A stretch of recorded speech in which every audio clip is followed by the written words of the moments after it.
What's up, friendly neighborhood nerds? Thank you for watching our video. Don't forget to like, subscribe, and ring that bell. Judah. What's up, friendly neighborhood nerds? This is Judah Rad, and I'm here with Robo. Unfortunately, not able to make it. I think she called me about getting rid of a body, so I think right now she's actually doing the digging right now. Yeah. We'll get an update exactly with her right. on that later. Yeah, sure he deserved it. Positive. We got some really special guests here. This is a full house, so I guess just to avoid confusion, I'll put this in a Sam, Jen, Anthony order. Starting with Sam, let's go around the room and do some introductions. Oh yeah, Finger guns. that's what that means. Yeah. So I'm Sam. I'm I guess I can say this now because it's August 1st. I'm a staff writer now instead of freelance. Shit. Yeah, you are. PBR.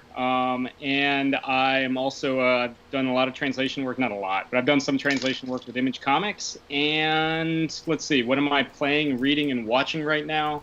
I still playing Ghost of Tsushima because that game takes it's just enormous. I love it. And I've been getting ready for the last wave of Street Fighter V DLC, and I'm reading Sleeper by Ed Brubaker and Sean Phillips, and Sweet Tooth by Jeff Lemire right now. Nice. Okay. So I guess I'm next. So I'm Jennifer. Right now I just moved to Portland, Oregon a couple of months ago, so I've been holding it down here. There's been a lot of craziness. This last month, it's kind of nuts. This last month, I actually decided to read 100 graphic novels, comic book volumes in 1 month. So I just finished that last night. And I just finished reading Saga again for the whatever millionth time. So I just finished all 9 volumes in 1 day. And of course, I'm an emotional wreck. I don't know what I'm going to be reading next. But I'm on episode 1 of Umbrella Academy season 2. Oh, same. Episode 2. No spoilers. Nice. We will not talk about it. Yeah. But it's awesome start so far. I'm on episode 1 of season 1 of It gets better. No, God, yeah. I'm Anthony. I write for CBR, a whole host of other sites, including Anime Herald, Anime Feminist, a lot of anime sites, a whole bunch of different places that have bylines and I don't even know where. Terrible with these introduction things, by the way, in case you haven't noticed. I'm mainly just a writer, commentator, write a lot of stuff. While I'm reading, I write a lot. Right now, I am reading The Last Unicorn by Peter S. Beagle, which is not a comic book at all, but, you know, there you go. Currently going through, well, honestly, what I'm actually reading is, okay, we're done with that. Yeah, so I'm reading, I'm a little behind here. So I saw the first cover for Death Metal, and I'm going through, and I'm not a real big DC reader, right? So, but as I'm going through, Judah will tell you, I'm a sucker for anything shiny. It doesn't matter if I collect it or anything, but it's shiny. I'm like, oh, that's a badass cover. So I see the shiny cover, the foil cover with Wonder Woman on it. But I'm also like, all right, that means I gotta read Dark Knights. I gotta read Metal. I gotta read Dark Knights. I gotta read The Batman Who Laughs. Okay, got it. So that's what I'm in the middle of reading. You're all about this holofoil. So the 90s was a really expensive chromium. That's right. That's right. Hey, what was the first chromium covered? Any of you guys know? Wasn't XMen #1, was it? Nope. No. Probably much older than that. Wow. Spider-Man #1? I just Nope. got it slabbed. 9.8. Bloodshot #1. Ooh. I see all those Valiant books behind you. Yeah. I have been reading a lot of Valiant.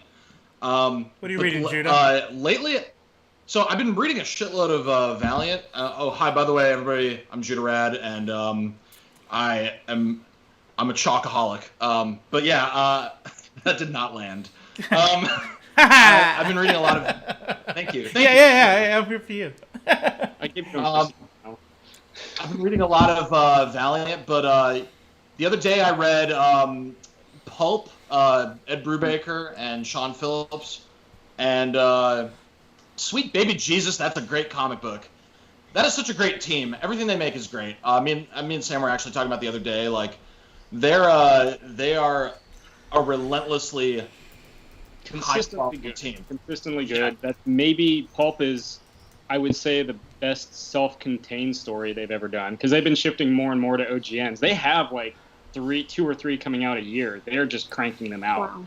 Yeah, like they just and they have Cruel Summer, which is really just a new edition of Criminal. If you haven't read Criminal before, that's the perfect jumping on point. So keep an eye out for that too. Was all my heroes have always been junkies? Was that in the criminal? That was set in the criminal world, right?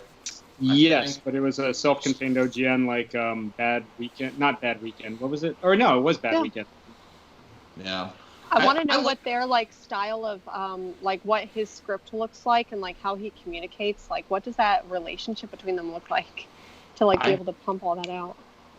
Well, one day they're going to come up with a compilation of all their self-contained stories, and at the end they're going to have like all the inked pages and the uninked pages and the scripts, and then we can look and see. You know. Well, I've talked to like, I've spoken to Ed a couple times, and he always loves. He loves, I think in his words, or to paraphrase him, he loves to put out those giant omnibuses that you could probably kill somebody with. Like he did like 2 versions for Fatal, and he did one for like Kill or Be Killed. And so, yeah, there's got to be like a giant, like just like tome, like something that you could use to like summon the dead with. That that would have all that back matter, I would hope.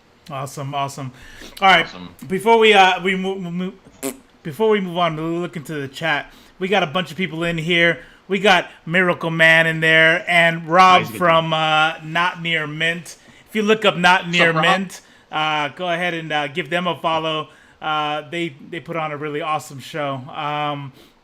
Dakota Poor. I love Rob on that show. Dakota Poor. Michael Malone's in the chat. What's up? Sketch Hoodie. I don't know. Welcome. And Polly Tror. Nerdette's Newsstand. Oh lordy. Yes. Her profile picture looks familiar. And Michael Malone. So welcome everybody to the show. This is gonna be dope. You want to go right into the news, and then we'll get into the into the juicy stuff. I want to go right into the news. Hey, I just want to put out ahead of time, Anthony. Do you go by Ant or Anthony? Because I call you Ant because of your Twitter. Either or is good. Anthony's good. I like Anthony. Ant's good too. Okay. All right. What about the Ant Diggity? Does that work? Shut up. No. All right. No, I haven't said again. Anthony and Sam, I just want to let you know that Judah picked out all the headlines here, and none of them are from your guys' work. So I don't know what's the problem here. I don't know if it's You mean you're not reporting on the new revivals from Shudder.com streaming service of that was my first pick. I said, what about the Shudder one? Bring up Shudder later. We got to talk about Shudder later because I'll be honest. When I first found out about Shudder, I wrote it off as like cheap, made-for-TV shit. So it was. I don't care what anybody says it was, but right now it's dope. So wrong. Yes, and I'm looking forward to hearing how wrong I really am. So. You want to talk about some old Korean, Japanese films that no one's ever heard of? There it is. Shudder has. All right. I would like to One hear Cut of the Dead, especially. If you get Shudder, watch One Cut of the Dead. That movie is unbelievable. But sorry, as you were. Okay. So hey, first news item. Oh, what were you saying, Sam? Sorry. I said we'll talk J-horror later. We can get into all that. Oh yeah, exactly. So hey guys, I love Injustice, and Tom Taylor is back for Year Zero, and I think that's going to be cool. I'm excited to delve more into that Injustice universe, and that's happening soon. So, well, relatively soon. You guys heard anything about that? The only thing I've heard about it, or I've heard a little bit about it, but I heard that it was going to be a digital-only release, at least at first, which kind of surprised me a little bit. Yeah, that's what I noticed. A lot of brands go into that. Even Marvel put out an announcement, but then backtracked a little bit that there will be some digital only titles. To which I thought that was actually pretty smart. Like if we're talking about that, what are we going to pay for, and is print media going to go away, and we have all this kind of speculative conversations. Well, what about the stories that there is still a fan base for? Well, maybe they don't deserve to get printed every month because they're not making enough money, but scan that shit. Scan it. Put it on the freaking internet. Let me still read it, you know? So we'll see how that I mean, And goes. it's going to be bi-monthly, right? Twice a month, or is it every 2 months? If I remember I believe it's every. And when I say like every 2 weeks, it's not like a full 20-pager. And DC's been doing that more and more. Like you see, they had the Digital Swamp Thing comic, which is actually really freaking good. They just put out Harley Quinn Red and White or Red and Black. The one with Wonder Woman in it. That one was pretty good. Yeah. So the DC's been doing more and more digital stuff. They've been seeing a lot more success, and I think like Jim Lee was saying that their digital sales are through the roof these days. That's really kind of helped them along during all of this, and it helps that they have like Comixology sales like every week. Like this week, there's a huge Sandman sale. So if you don't have all Sandman and Absolute editions, like I shelled out $100. I was gonna say. But yeah, no, get Sandman. Sandman's awesome. Yeah, And the yeah. audio is good too, or audio drama on Audible is really good too. I just got that just now. I haven't listened to it yet, but I'm excited. That sounds really good. It's definitely on my agenda as well. Been looking forward to that for a while. I do think though with Injustice going digital, I suspect that on one hand it's because obviously the pandemic, people aren't going out to the comic book stores as much, but I think also it could appeal because I think a lot of people who'd be interested in Injustice probably wouldn't be collecting the bi-monthly issues. They would be more computer because it's obviously Injustice. It's a video game. Yeah. So obviously I think they would like to. I don't know. I think it's a marketing decision for more than one reason. I think that's not really much of a contribution. That's just me babbling. Yeah. Do those Marvel Gamerverse comics sell? The ones that are kind of spin-off from Spider-Man game? Because I see them in the store. They sold well enough to commission a follow-up that adapted the expansion, the City That Never Sleeps expansion. So, I don't think they would have given it a sequel if it didn't sell. Yeah. It covers mostly the same ground, which annoys me, though. I wish they would do something a little, I don't know, like, I wish they would kind of go with it from an angle where they really, like, I don't know, told something completely different, because... Are they good? Are you reading them? Yeah, they're okay. I mean, did you play the game? That makes me want to go buy it right now, by the way. Yeah. That response. I mean, did you play the game? Then you've read it. That's the thing. Okay. If you played The City Never Sleeps, you've read every comic that they're gonna make for that. If you've, I don't know. I see. It kind of annoys me when it's the same story just in a different format. Like, I don't know. It feels like a waste of possibility. Sure. Personally, but I don't know. That reminds me. I'll probably be alone in that one. That reminds me of something another creator said when we were talking about Netflix adaptations, and we were talking about like, hey, if this goes to Netflix and it doesn't isn't said exactly how you, or isn't shown exactly how you wrote it, then like, will you feel upset about that? And it's funny because his answer really was in line with what you just said. He's like, well, if they do it exactly how I wrote it, then what was the point in doing an adaptation in the first place? Like I want it to be new, I want it to be different, and there was no emotional tie to that. So, yeah, I agree with that. Exactly. So my impression of these is that they were expanding in the same canon as the games, and not just retelling the games in the form of comics. But I hope maybe that's what they're doing. They are for Injustice. It's not so much Spider-Man. Yeah, Injustice is doing what I wish the Spider-Man comics would be doing, like explore, because there's so much open lore in that Spider-Man game. There's so many years of just untapped. I don't know. Right. Yeah, it just seems like a waste. I don't know. That's my opinion. I might be alone. I have no idea. What do we got going on for Razorblades, Judah? So, talking about digital releases kind of segues well into Razorblades. This is James Tynion IV. And there will be it'll be kind of a horror comic anthology, and I was just checking it out. It looks cool. I didn't see a whole lot of information about it, but I'm excited. I like anything by James Tynion, so definitely immediately clues me in, gets me excited. Yeah. So it's curated by him and Steve Fox, who used to run Paste Magazine's comic book coverage section when they had that. And Steve has done some comic work of his own, like creator-owned of his own. And they curated it, and it's pay what you want. It's a pay what you want anthology. Oh, Yeah. Does nice. it go towards like any charity? Because I feel like a lot of the pay what you want goes towards like a charity or a special cause or anything like that, or does it just go directly to them? I can't. I don't honestly know. I can't. So I. I wonder how well pay-as-you-wants do in general. Like, So Panel Syndicate, which was Brian K. Vaughn's and Marcos Martin's platform, that's what they originally did Private Eye on.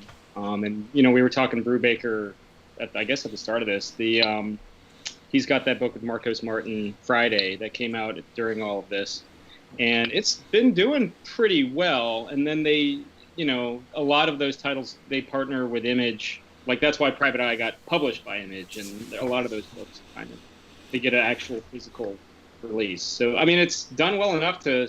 They've been Panel Syndicate's been going on for like 3 or 4 years now, so well enough. okay. Awesome, All right. awesome. Probably Real quick, has let me give a quick interruption to the news. Hey, Nerdette, thank you. I appreciate that. Honestly, we do seem a lot cooler when we're talking nerd, when we're talking not so much polarizing topics. But I just want to give you a warning. We might be talking Comicsgate later in the show. So if you want to stick around and have an honest discussion and throw some questions in there or challenges, we're totally okay with that. Just know for anybody else in the show or anybody else who joins later, we do have moderators in the chat. So, like for example, if I had a crystal ball in front of me, I bet that Kiss My Axe won't stick around here very much longer. If you're not going to engage honestly and actually have honest challenges and discussions, then we might just go ahead and have you leave. But honestly, sincerely, we appreciate the compliment. Moving on. Moving on. All right. Hey, Dr. Aphra won a GLAAD Comic Book of the Year award, which is cool. Yes. I like Dr. Aphra as a character, and that's awesome. That is pretty. She's That's one of- pretty good. That's important. She's one of the only characters that has gotten a self-titled comic book that hasn't been introduced in the movie, and I'm very, very sad that she hasn't been introduced in any movie or any show, really, especially because for all the speculators out there who are going to go run and pick all of these up, but I think that she will. Considering that they're not really, I don't think that they're going to move forward with the way that everything wrapped up in the last movie, but hopefully we'll get to see her on the big screen. Yeah, I mean, maybe even Yeah. one of those kind of episodes, like something on Disney Plus or something. That would be cool. Like a Mando, Like a baby. Rogue One type story. Right. I can see her popping up in a Mandalorian Yes. type of situation, or just showing up because I know that they wanted the rumor is they want to put Ahsoka in The Mandalorian season 2, but I can see if they're trying to expand that, with the Han Solo 2 Lando Calrissian stuff they're putting out, they might have some Aphra in that. On the subject of the GLAAD awards, though, I'm kind of bummed that Laura Dean Keeps Breaking Up With Me didn't win. I felt that book was a lot better. I felt that was a really much more insightful, intimately personal. Don't get me wrong. I think that Dr. Aphra, for representation's sake, for LGBTQ characters, for Asian characters, that's a big deal. But I think that Laura Dean Keeps Picking Up is kind of a better story. Hey, Okay. I didn't read it. What's it about? Yeah. It's a YA romance story. Essentially, it's this girl. She's attracted to this more, I guess you can say, mature.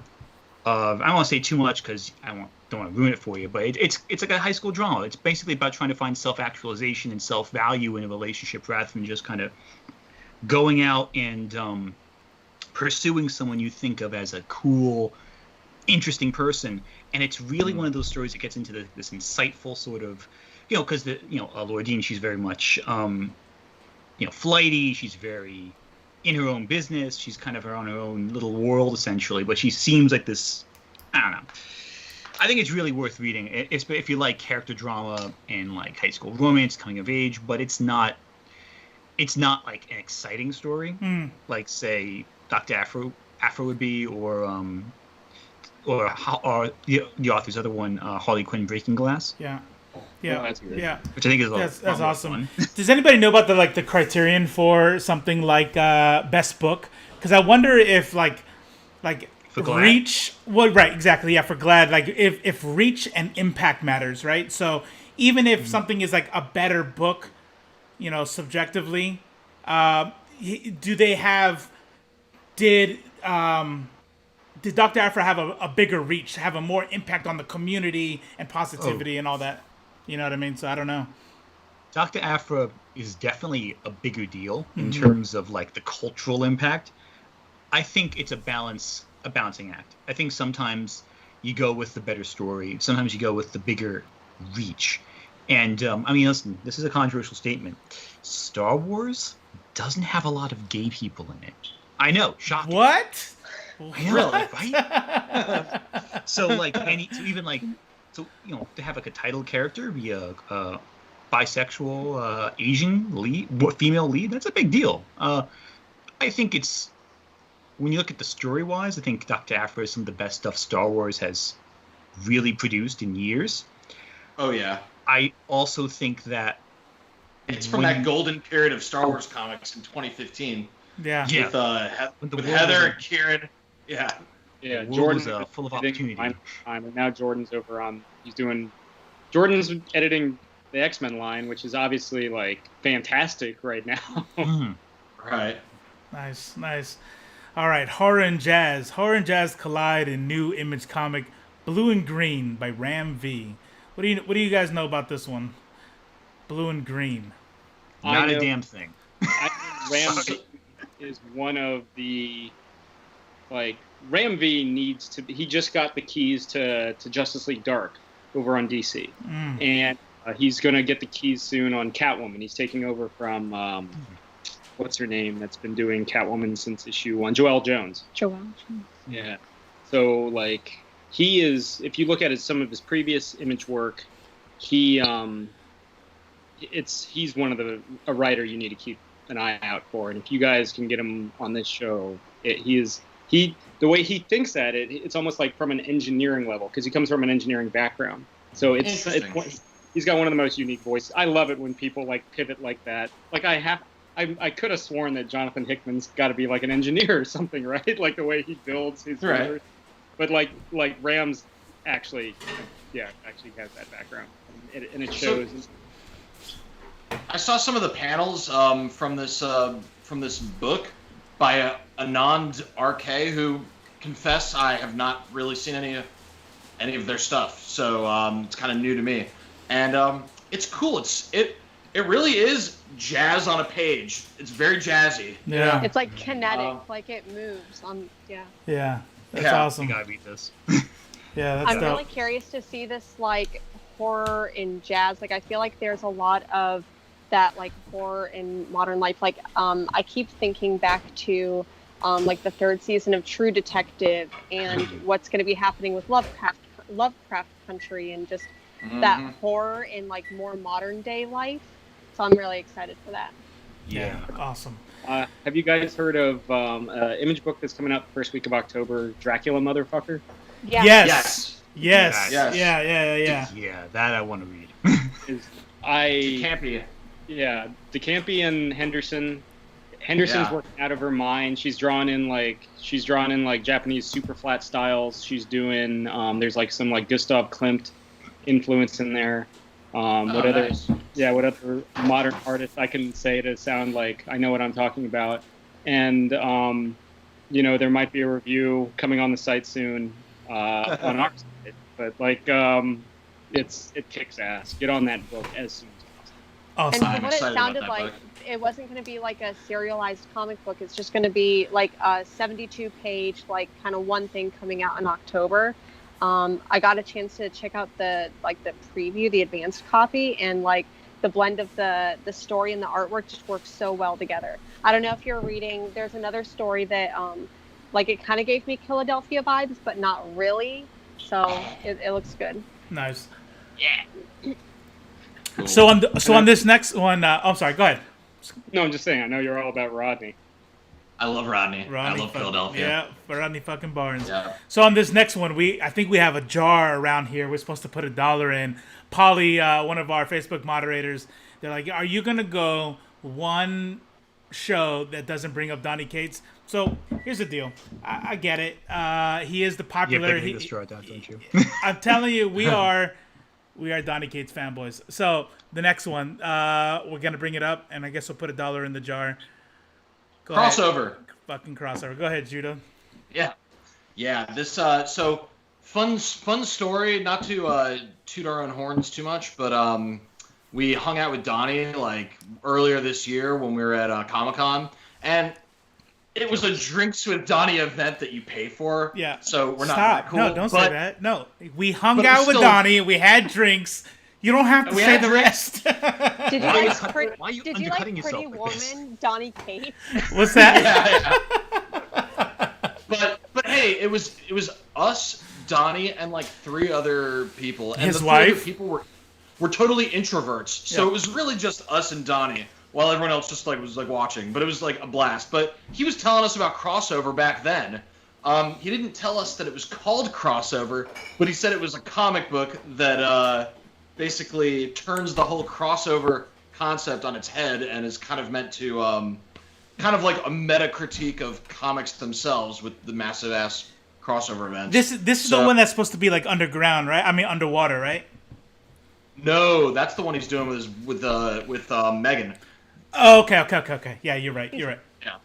Can I Yeah. just Totally say different one. that, like, what was it, like maybe a month and a half ago, 2 months, Image posted on their Instagram, and they had like something like crossover, and then it was like, oh, Donnie Cates is going to do something. He also put the like crossover thing, and so everyone was speculating like, oh, what? Oh, are we going to get some like Marvel? That's it, yeah. crossover in Image?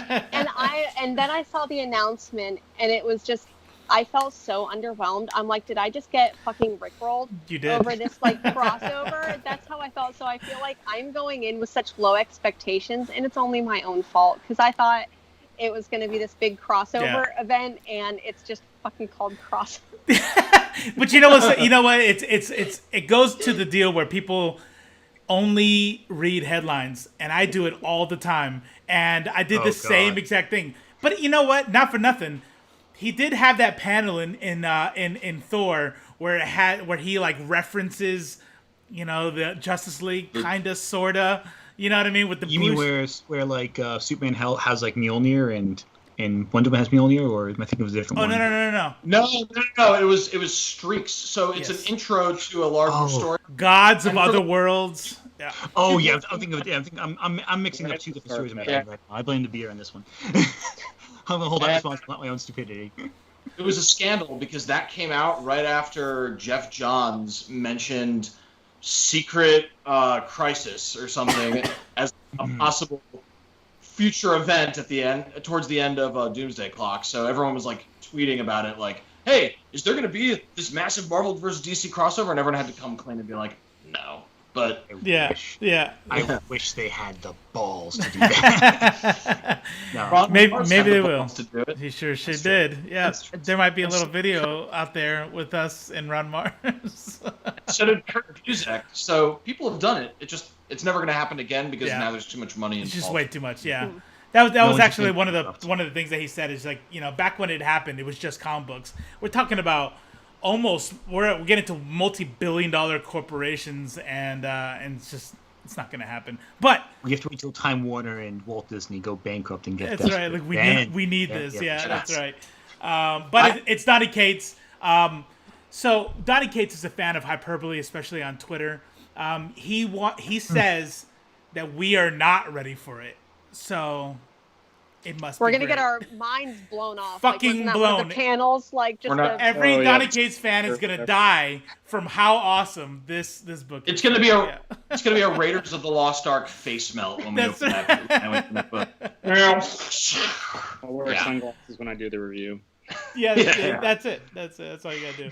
Hey, whatever happened with Bad Kids? He was talking about this project called Bad Kids, and he did a live stream where he was like, they were designing the characters in real time while we all watched. And I haven't heard anything about it in a while. Yeah, so Ryan Stegman has a podcast called Ryan Stegman and Friends that we listen to, and I think that was less about, and I don't want to put words in their mouth, but it was less about here's a story that we're gonna publish and you're gonna watch us create it, and more about here is a workshop on how creators build worlds.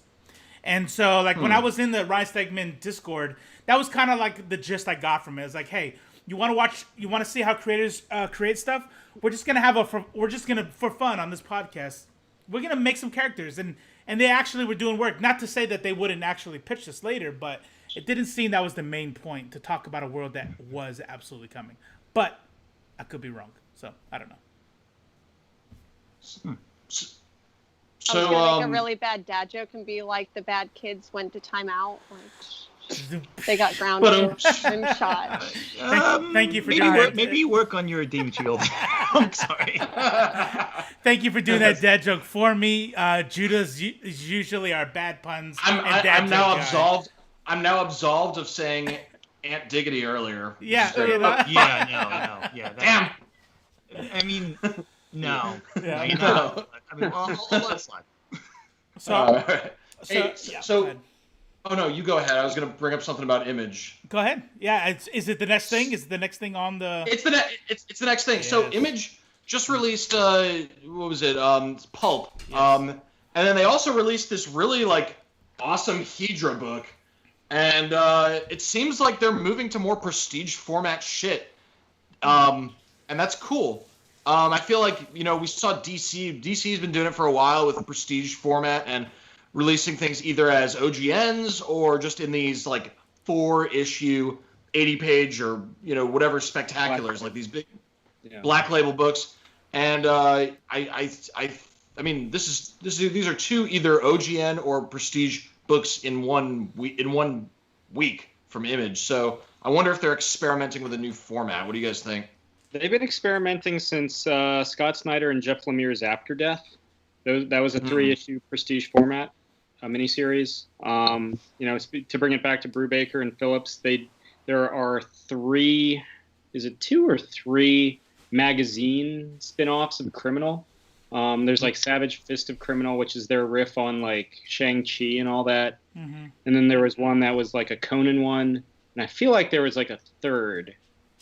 But I don't know what other 70s grindhouse they would kind of riff on. Those were the big two. I think it was a horror one. I think it was a horror criminal riff. What would that be? Would that be like Tomb of Dracula? Anyway. I was thinking of Hills Have Eyes, but Well, sure. Maybe. But so they've been doing magazine stuff like on and off. I think they're everyone is trying to figure out where the market is. Everybody's trying to figure out where the market is. That's right. Like, we go more digital first. Do we go straight to trade? Do we go? So it's not something necessarily new, but it's curious to see them, especially with them, because they've only been putting out books for a little over a month now. I guess about maybe 2 months since we're technically in August. Mm-hmm. So yeah, it's interesting to see them kind of tap into that as they kind of come back. Interesting. I would love to see. I would love to see whatever the fix is, whatever the land, where our land is. So I've been reading comics for a little bit. I'm 39 now. What is 49? What's 59? What's 69 going to look like for comic books? And once we find that happy medium, and honestly, I really do think we're going to get, even if it's an intertwined world, I think we're going to be going and seeing a lot more graphic novel one-shot type stuff. Manga's already cracked the code. They're killing right now with thick newsprint, maybe black and white, or maybe not as expensively produced. The volumes. Oh yeah. Well, Anthony manga especially. Better than I can. No, the thing about manga especially is, because that's like because with anime and manga, that's my area of expertise right there. Very nice. You go like to Japan, they've been publishing these massive magazines every month, every week, and you don't just collect, like imagine this. Imagine if you paid one price for every superhero comic that would come out. Maybe they were collected by a certain, maybe it's like, oh, you like superheroes with women. Well, here's every DC women-led comic in one volume, and then you just kind of vote to see which one's the best, and you knock it off the bottom of whatever the least popular one is, and the most popular gets. They've cracked. Japan has succeeded terrifically with this medium. But in America, we really we get manga through two main ways. We get them through the volumes, the Hakuban, and we get them through now Weekly Shonen Jump, the app. Mm-hmm. I think I have that. I'm a fan. Mostly because of the price. Oh God, it's price. It's a value. It's really, really good value. Yeah. I think you're going to see if American comics catch up to the example being led by either Japanese comics or American distributors of manga. you're going to see two things. You're going to see a lot of subscription-based web comics, like digital online comics. And you're going to see a lot of the trade paperbacks, like straight-to-trade paperbacks. And I think you're going to also see a lot more of titles that don't just get relaunched after 12 issues. Because, number one issues sell a lot, but, if there's no number one issue, then who cares? That's right. I think you're going to see, I think it makes a lot more sense, because every media format is going digital. Like, I mean, granted, I like my physical books too. I like my volumes. Sure. But I don't want to have, I want to collect, 75 floppies on a shelf. I want to have a nice, big, beautiful-looking volume with a spine that reads when I hold it, I live in a single-family apartment. I don't have room for all these long boxes. Exactly. That's a fact. No, it just makes sense. It just makes sense they're going to go digital. Yeah. If they do. That's the problem. Yeah, when absolutely. they do. So you look at South Korea with Webtoon, and they have similar stuff with manhwa with the tankobon format, but yeah, I mean Webtoon's humongous, right? Webtoon's huge. You get hundreds of, no exaggeration, you get hundreds of thousand readers subscribe to certain titles on Webtoons, out of high school and stuff. So it's a fantastic platform. Yeah, that's something that I've heard a lot about that I've never actually experienced. I've never read Webtoons, though. Oh, it's quite good. Do you think it has? Do you think that this has anything to do with the culture? Is there a different culture of reading in those countries or those areas? Because, I recently got a lift to my local comic book store, and I was talking with the Lyft driver, and I feel like I have this conversation often. They're like, hey, where are you going? What are you doing today? Oh, I'm going to the comic book store.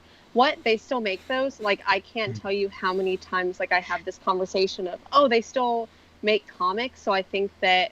Is it just that comics needs a new marketing? Does comics in general need a better PR department where in those countries, in those areas, it's just more interwoven with the culture that you just go and you pick up comics or that you read them, whether it's digitally or in a physical book? Well, Yakima with Japan especially, it's very much public transport. There's a lot of public transport, lots of trains, so you're on the train for 4 hours a day, let's say, going back and forth from the office, going back and forth from train to train.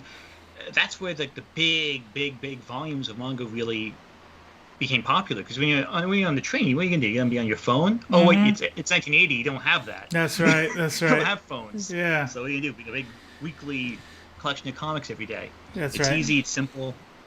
I don't know if America has that, unless we build a lot of trains all of a sudden.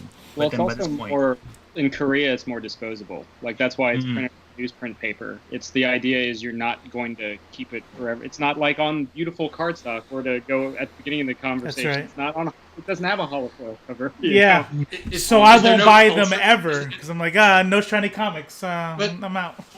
So it's like a lot of those magazines, unless it's National Geographic, you're not going to keep that magazine, or Rolling Stone. Everybody keeps Rolling Stone. And they're not designed to last. Culture of scarcity where people are binding them or putting them in plastic because some have gone out of print and they're rare. No, I've never seen a manhwa shop in Korea sell short boxes or long boxes. I've seen them sell the equivalent of tankobon, but I've never seen a short box or long box in Seoul. No. It's oh, okay, yeah. So Rob from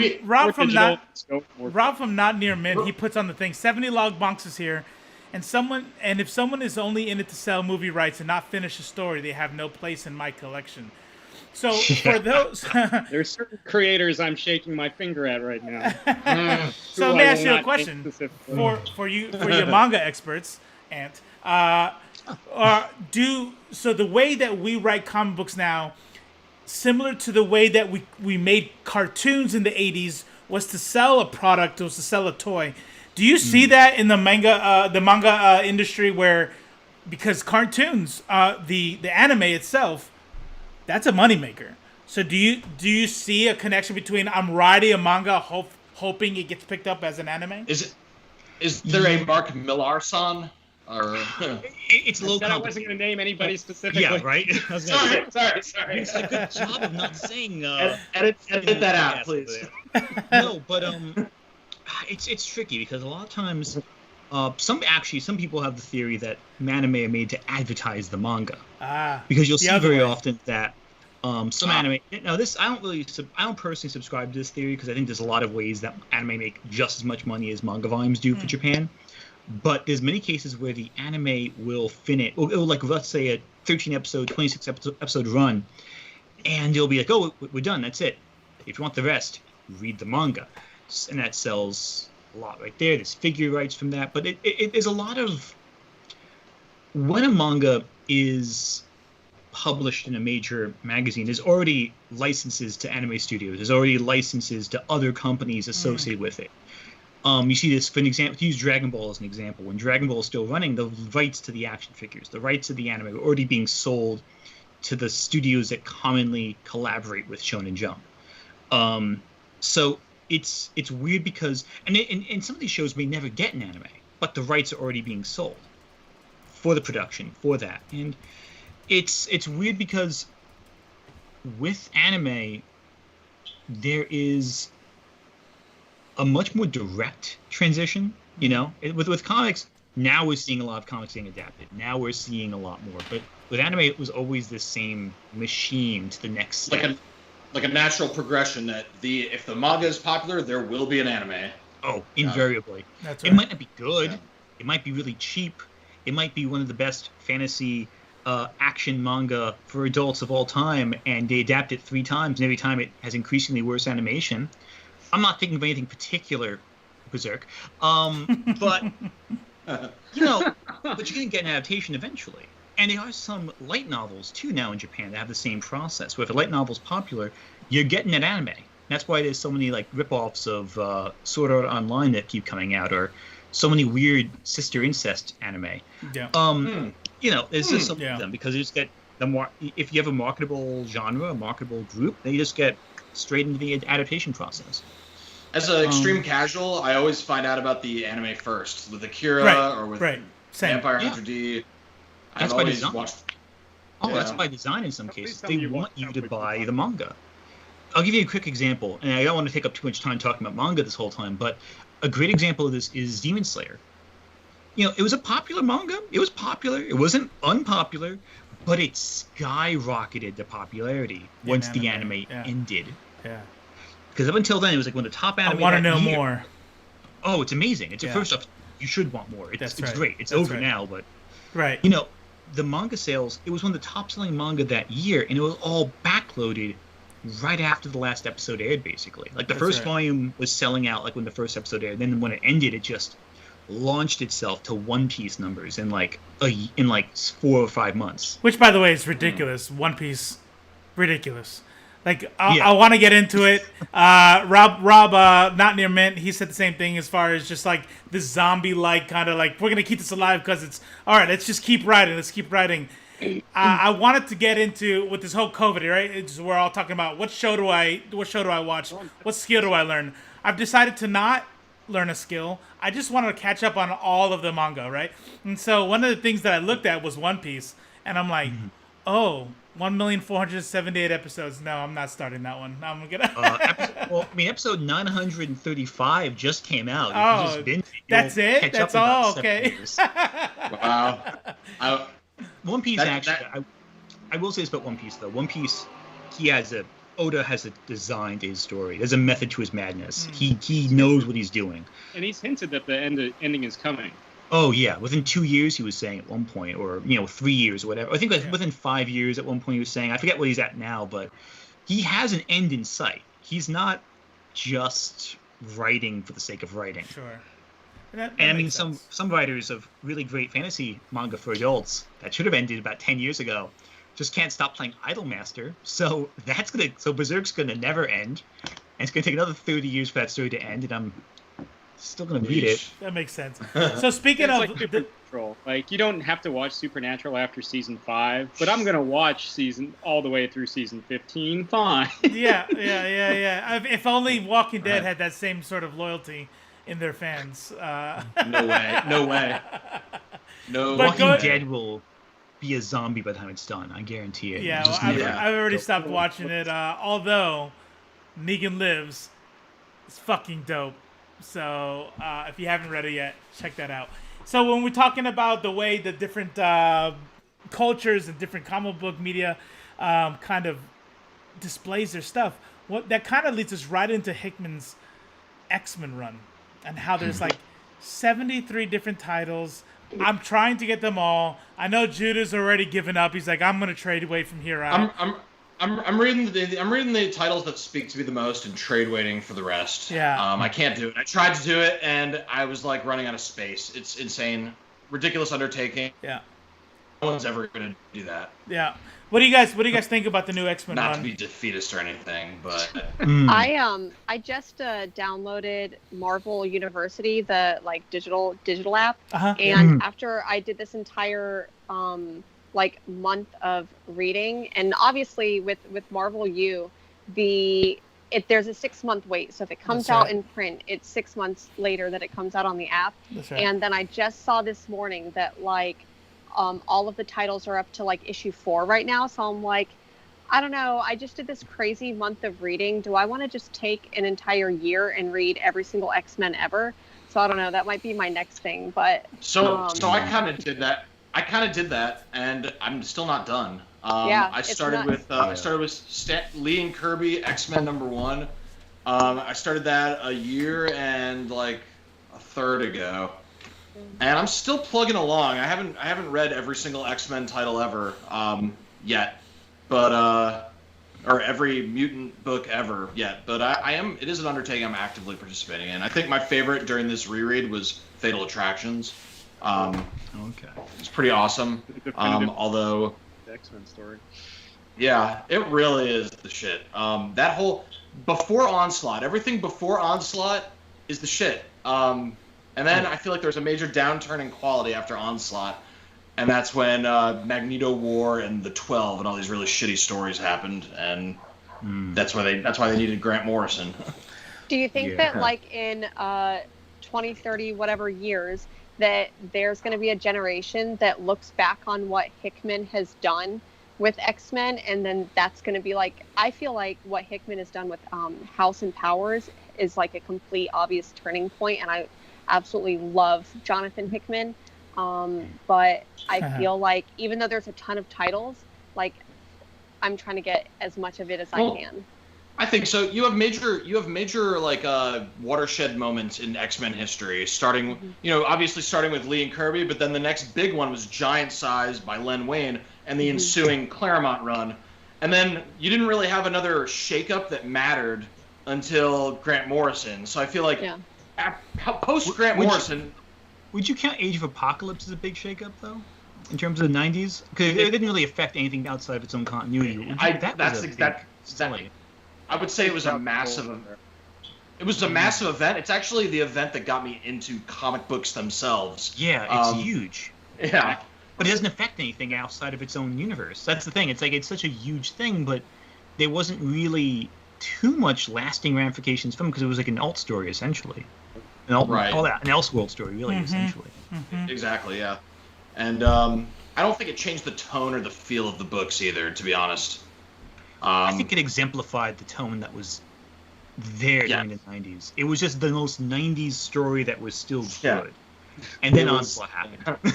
I think it was a classic case of, like, a lot of, not just Marvel, but Marvel's certainly guilty of it. Like a lot of like stories that were maybe didn't have to be as long as they were, like Age of Apocalypse or Clone Saga. Clone Saga. Oh, yeah. There it is. Boy, right? That was supposed to be done in like 6 fucking issues.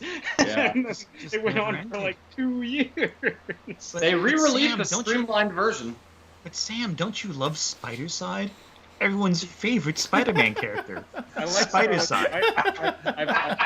I've dressed up as Ben Reilly for Halloween before, and then had so many like people just like, who? So are you like discount Spider-Man? I'm just like, yeah, fine. Discount Spider-Man. Yes, right. that is what you are. Yeah. The Great Value like brand. Before like Spider-Man Homecoming came out, so that he doesn't have like the homemade costume yet, and I'm just sitting there with like the Scarlet Spider hoodie and everything, and I'm just like, hey, and they're just like, oh, you're trying to be Spider-Man. I'm like, I guess so with Ben Reilly, yes. That's what I'm going for. Does anybody have strong feelings one way or another on the latest Hickman run? Like Polly in the chat says, on the Hickman debate, I'm still 50-50 on it. I don't believe her. because I've never heard her say anything positive about it. So we're gonna call it 70-30. Does anybody?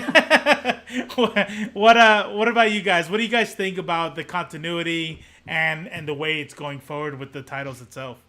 The intent was that Dawn of X would have an X book for every single, like, there would be a book of tone and or style for every single major comic book reader. Mm-hmm. So you get something as wacky as the new X Factor that just launched, or something like New Mutants that, you know, that's kind of was the more kind of comedic book. Mm-hmm. You get something as like insightful and psychological as Fallen Angels was really deep. It was like surprisingly deep. Right. And then you just got X-Men. cold hard badass like the Marauders. Yeah. And I'm loving Wolverine right now too. That's been pretty good. Oh yeah, I really like the Fantastic Four XMen deal crossover too. That was really good. That was really good. Well, we got what is it? 10 of Swords, X of Swords, 10 of X of whatever. That's gonna be so many goddamn comic books to buy. Holy shit. That's the main critique, right? That's the main my big issue with it. It's just a lot. That's it's just it. too. I think it might even be too much. It really is. Because got like 7 baby mamas I gotta pay. I got like I'm addicted to like 9 drugs. I don't know how I'm gonna afford all these comic books. You know, it's like that's my big issue with it. Like it's everything I've read is great. It's just so much to read, and every time you read one thing, you're like, wait a second, this thing. Mentioning this thing that happened, like, what's going on here? So every time I piece a bit of it together, I'm like, wait a second, there's still more I'm not seeing. There's like a bunch of pieces I'm just missing, and I feel that's awkward to read. I feel that's 22 issues. It's a lot. It's a lot every month, even, let alone like in total. You know, it's so much to keep track of in terms of every component individually. Like, I don't know. I personally like my stories a little more streamlined myself. When it gets a little too sprawly, I don't know. Do you feel like it's easier to read in, because like when it comes to like trade waiting with it, there's the like Dawn titles and then there's the full run. Like, do you feel like people are going to go out and buy both kind of like versions of it, or do you think some people if they don't, only if they don't know, you know what I mean? If they know what they're doing, they're not going to do that. Because why would you want to own 2 versions of every comic book that's coming out?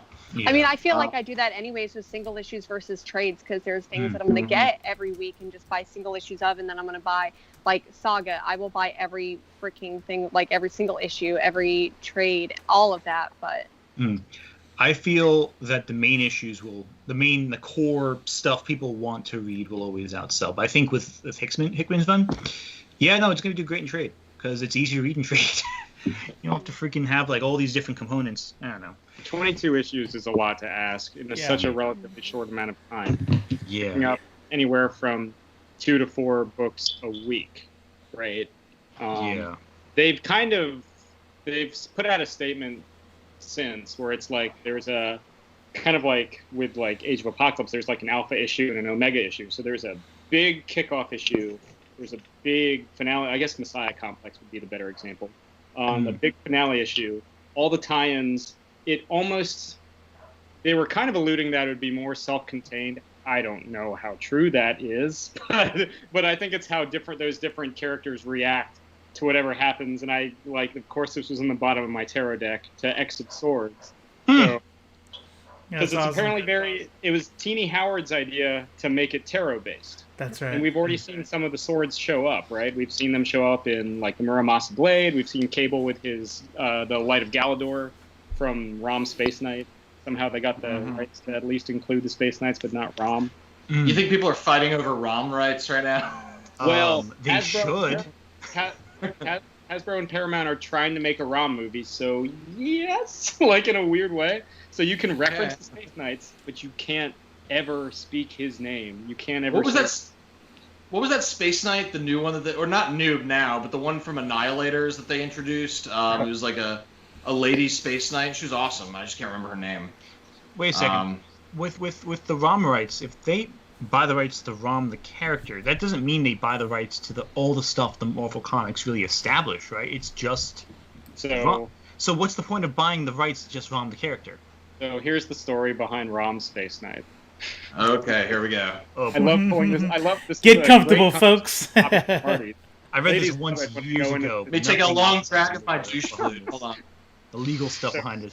It's a mess. I know that. That's the extent of it. So Parker Brothers, which at the time was its own company, now it's a subsidiary of Hasbro, which is why Hasbro has the rights.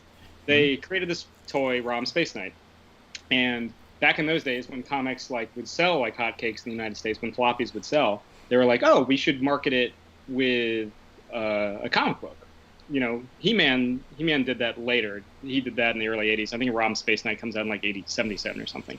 Anyway, so like they license ROM to Marvel, and you get all these comics, like 80-some issues, where he's like teaming up with Spider-Man and the Fantastic Four and the X-Men, and it's awesome. All in continuity stories that can never be reprinted because the license expired in like 1988.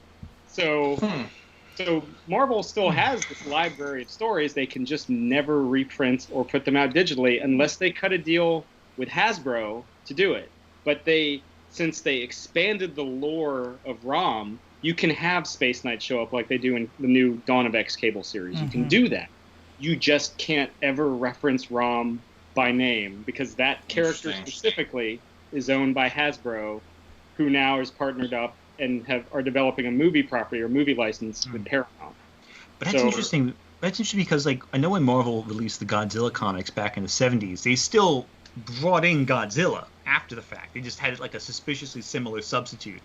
It was a monster that went through Canada and New York and all that. I find it the whole thing with ROM I just find so odd because, like, if you're trying to adapt ROM and you can't use what Marvel introduced to the lore, then you just have to do like a Michael Bay Transformers thing where you just make up everything as you go along.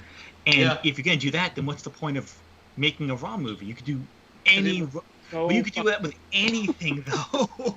Yeah, like, I guess so. A Transformer movie then. Why not? Like, I don't see any kids at home being like, "Oh shit, there's a ROM movie coming out! Holy fuck!" Because they were so excited over the Max Steel movie that came out. Hey, Judah, you got this. I'll be right back. Steel, right? Hey, real quick, we're I want to go through some of these comments. There's been a lot of comments, and I feel like we're leaving people. Leaving people out. I'll be right back, Judah. I'm gonna be right back. Go ahead. Okay, grab me a beer. Man. All right, going back up. I'm gonna start somewhere. Okay, starting at like we'll say starting at like 12:45. So we got Michael Malone saying Smallville is legendary. I like Smallville. I don't like it as much as everybody else in the world liked it, but I liked it. What do you guys think? You guys liked it? You should call it Metropolis after a while, but yeah. I like it until they go to Metropolis. Yeah. I feel after that loses steam. I remember when that came out, and I mean I was much younger. Like I think I was in middle school when that came out, and I think I remember liking season 1, but it would be one of those things like Buffy or Charmed. Like for me to go back and to watch that, I don't feel like it ages well. Like it needs to stay there. That's it. I've become a TV snob with like high quality shows on HBO and stuff. Now anything that looks like it was made for TV immediately hurts my eyes. That's why I can't get into CW. Yeah. You know. Yeah. I love Batwoman, and I haven't been able to watch any of those shows, and I wish I could, but. Sketch Odie says I need to catch up on Shaman King. Polly, X-Men are all over the place these days. Miracle Man says, "Oh, weird! It was something Hi, negative Jennifer. about X-Men." Anatoly, Onslaught was a bad idea. Like its inclusion as the final boss of Marvel vs. Capcom. You know, it's kind of funny that you say that because that whole entire event really does feel like a video game in a lot of ways. Yeah. Only not as fun. Not a good one like X-Men Mutant Apocalypse on the Super Nintendo. No. Or Marvel vs. Capcom either, for that matter. Oh, yeah. Miracle Man, that Claremont and Morrison run were best runs. Hickman could be that level, so not feeling it yet, Miracle Man, but could be. I think he's got the writing chops. We'll see. Hey, he left out the Neil Adams issues from the late 60s. Neil, I can't even remember the Neil Adams X-Men issues. Is that a thing? I think he does them with Roy Thomas. Really? Yeah. What happened with that? Was when they introduced like Havoc and stuff like that in Polaris, or? I don't know.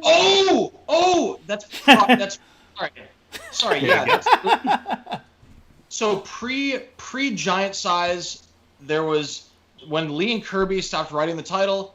The title continued, but it was like that's when you're right. That's when they introduced Havoc and stuff, and there were a couple other issues.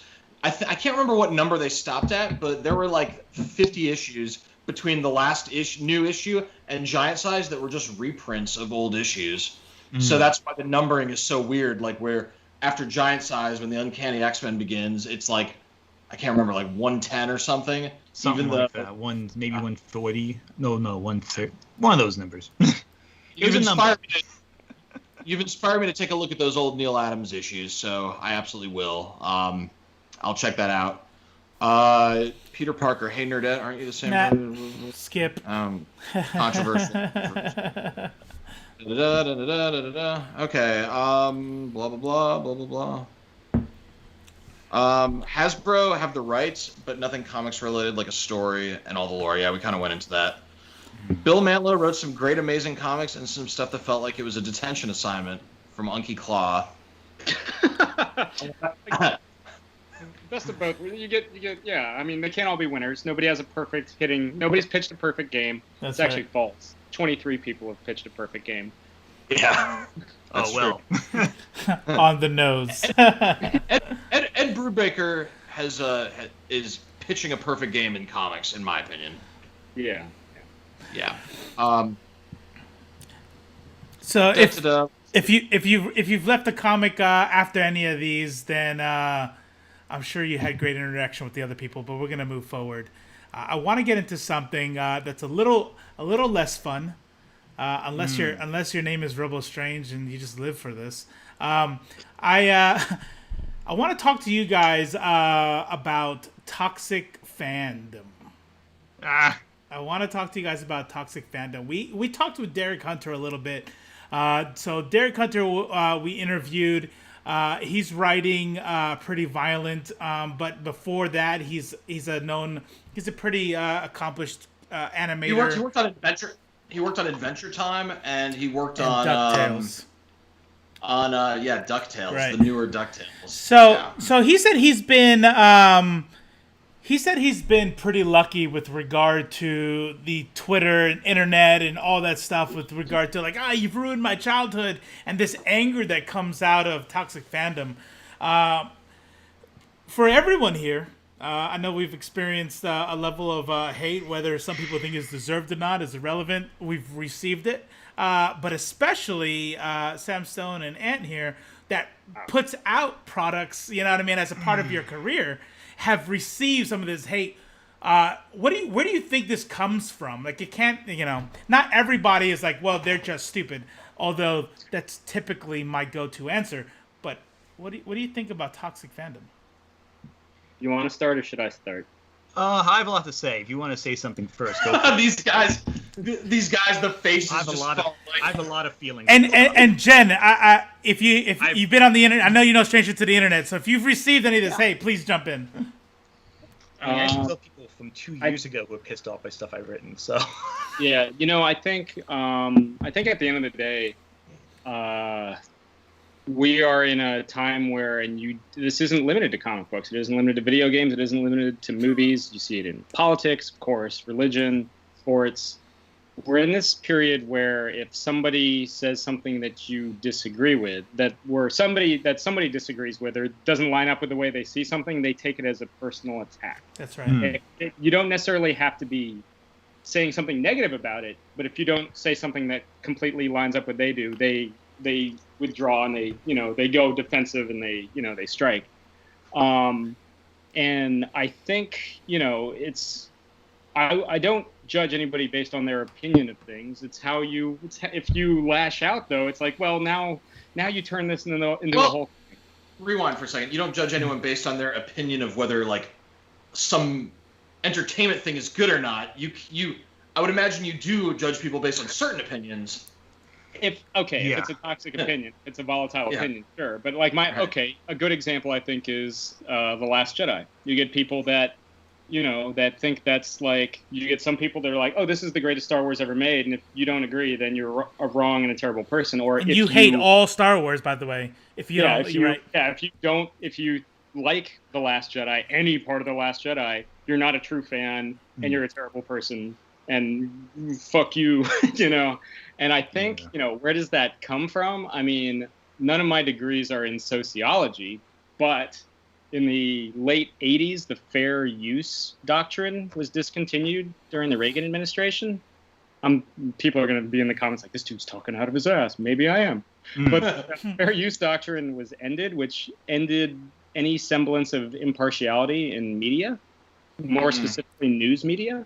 And that's where you start to see polarizing news media, and that polarizes everything. Everyone, yeah. Yeah. That's a complicated rule right there, too.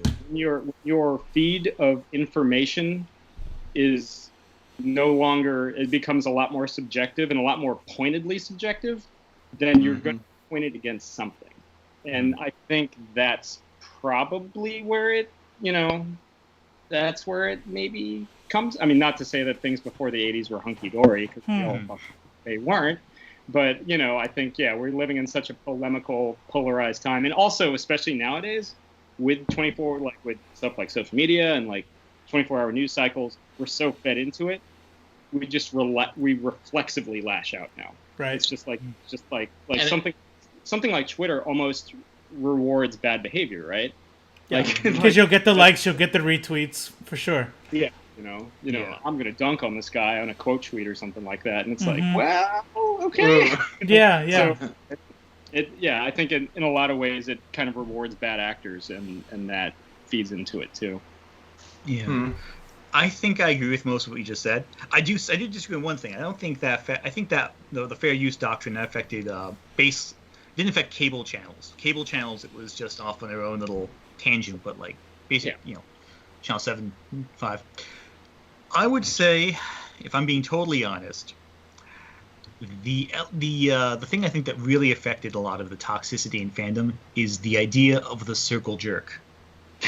No, I'm being serious. No. I'm being facetious, but because I'll give you an example. Are we talking about the circle jerk with a cracker in the middle, or the other? No fun. There's no reward.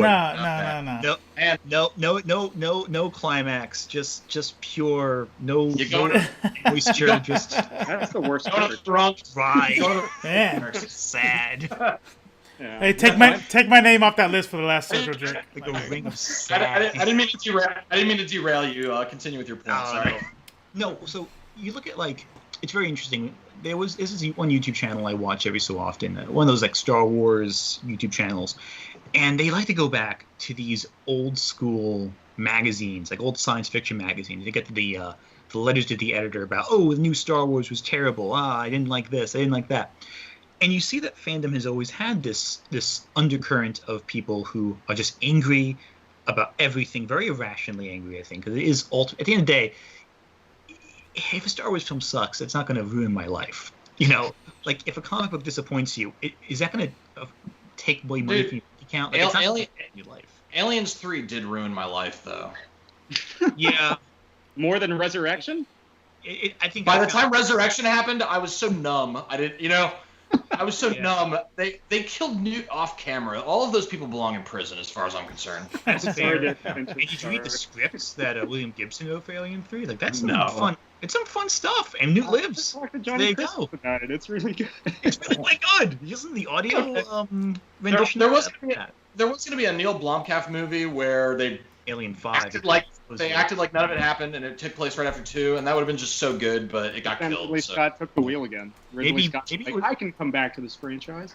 Maybe it's a good thing it wasn't made. After District 9, nothing he's really done has Neil Blomkamp. That hasn't hit me as much.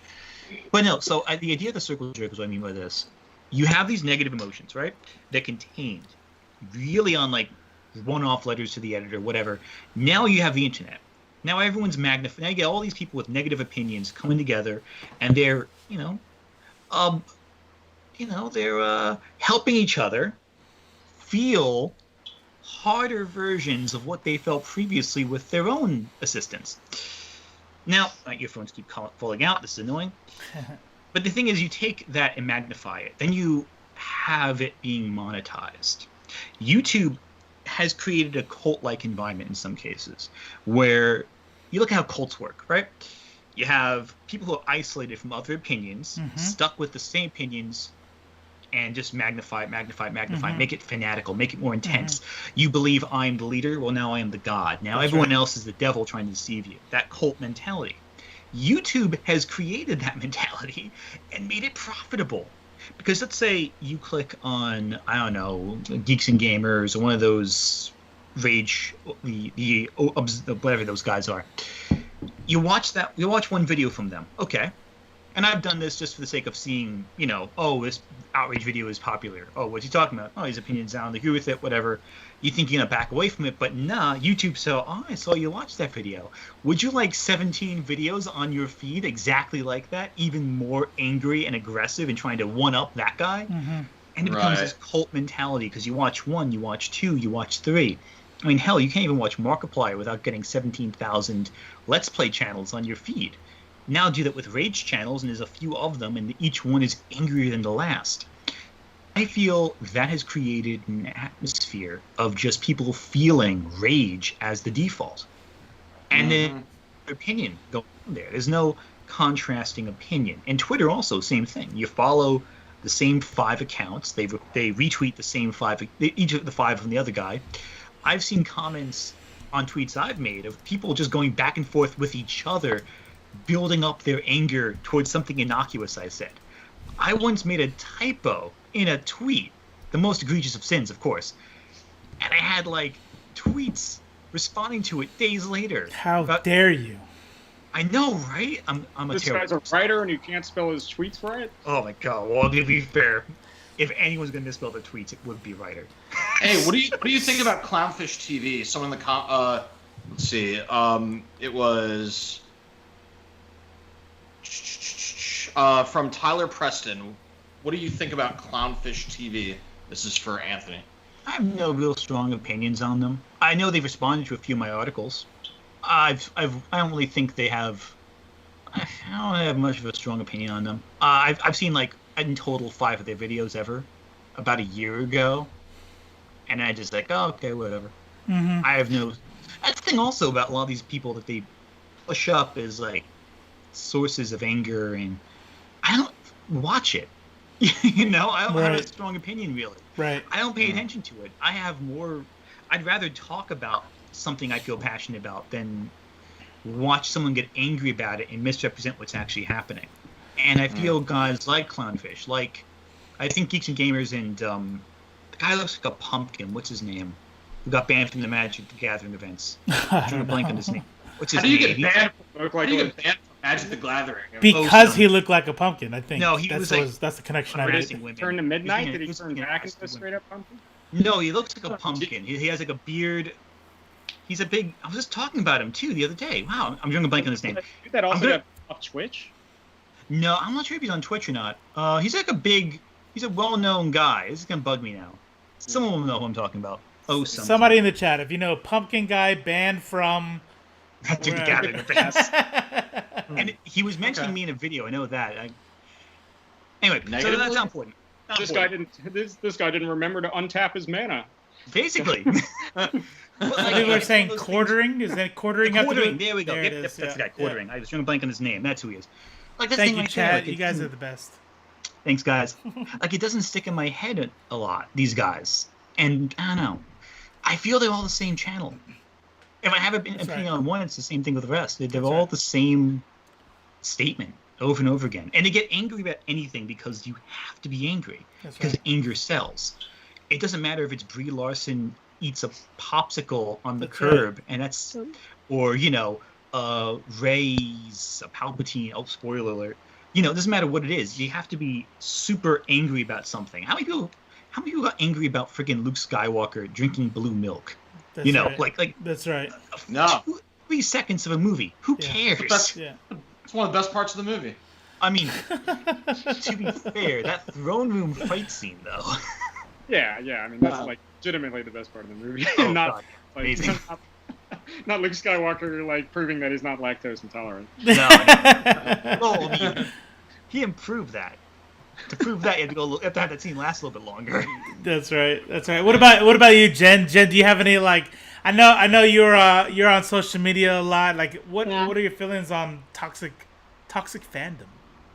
I feel like I agree with a lot of the sentiments that you make, and I think for me, I think going on what you have to say about people just being anger and it being like a circle jerk, I would actually say it's a little bit more of like a dick measuring contest, like who can be the most angry and who like, and even a lot of times, because I inhabit more of like comic books, like not necessarily games or anything like that, or movies and entertainment, but like mostly comic books. And I feel like a lot of times it's like everyone's just whipping out like their favorite comic book, and it's mostly just like speculators and things like that. That's right. However, so I think that a lot of it has to do with two things. I would probably say is one of those things is going to be the like just being anonymous on the internet, and the the kind of like other side of that is that not realizing that the other person is also a person.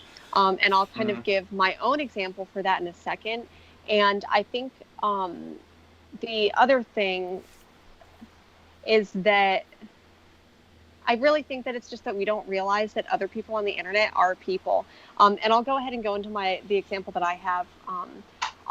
Because I was reading all of these books, and I recently reread Black Science by Rick Remender, and I reread Low, also by Rick Remender, and I hated them. I hated them so much after the second rerun. Everybody was like, "Ooh, yeah, no, Black Science, nice." Yeah. Okay. And they fucking suck. So here's my curiosity. Now you have my attention. So okay, here's the thing: is that I think that on the weekly show that I do. So I do a weekly show, Longbox Paradox on YouTube. And I was telling my co-host, who loves Rick Remender so much, and I'm like, the character in Black Science is like cheating on his wife, and I'm like, there's all these like marital problems and this and that. And I was like, you know how there's the conspiracy theory that Stanley Kubrick did The Shining because that was his way of confessing to the moon landing, yes, right? In The Shining. And I was God, I was like, what if Black Science is just Rick Remender confessing to cheating on his wife? And because I fucking hated a much smaller leap, by the way. 100%. And so I was talking to someone at the comic book shop that I'm at, and or that I go to, and they gave me a story about something Rick Remender said. And honestly, if Rick Remender was right in my face, if Rick Remender is in the chat right now, Rick Remender, if you're watching this, I would never say this to him in person whatsoever. I would just be like, hey, I really like your work. So I think that a lot of this comment, or these comments that we get, we don't understand that there's another person at the end there, on the other side. And 100% I get if you're like me and you just have feelings and you hate something or something doesn't speak to you and like you get angered. I 100% get that. But I think that the toxic part of it is, I think about is it Kelly Marie Tran? People like that, like you see someone in a film, and I don't care if you don't like her acting or whatever, however her role was written, but don't bully her off Twitter. Don't bully or harass people. Like, I wish that there was more of her in the movies, and I could talk for an hour about all of that.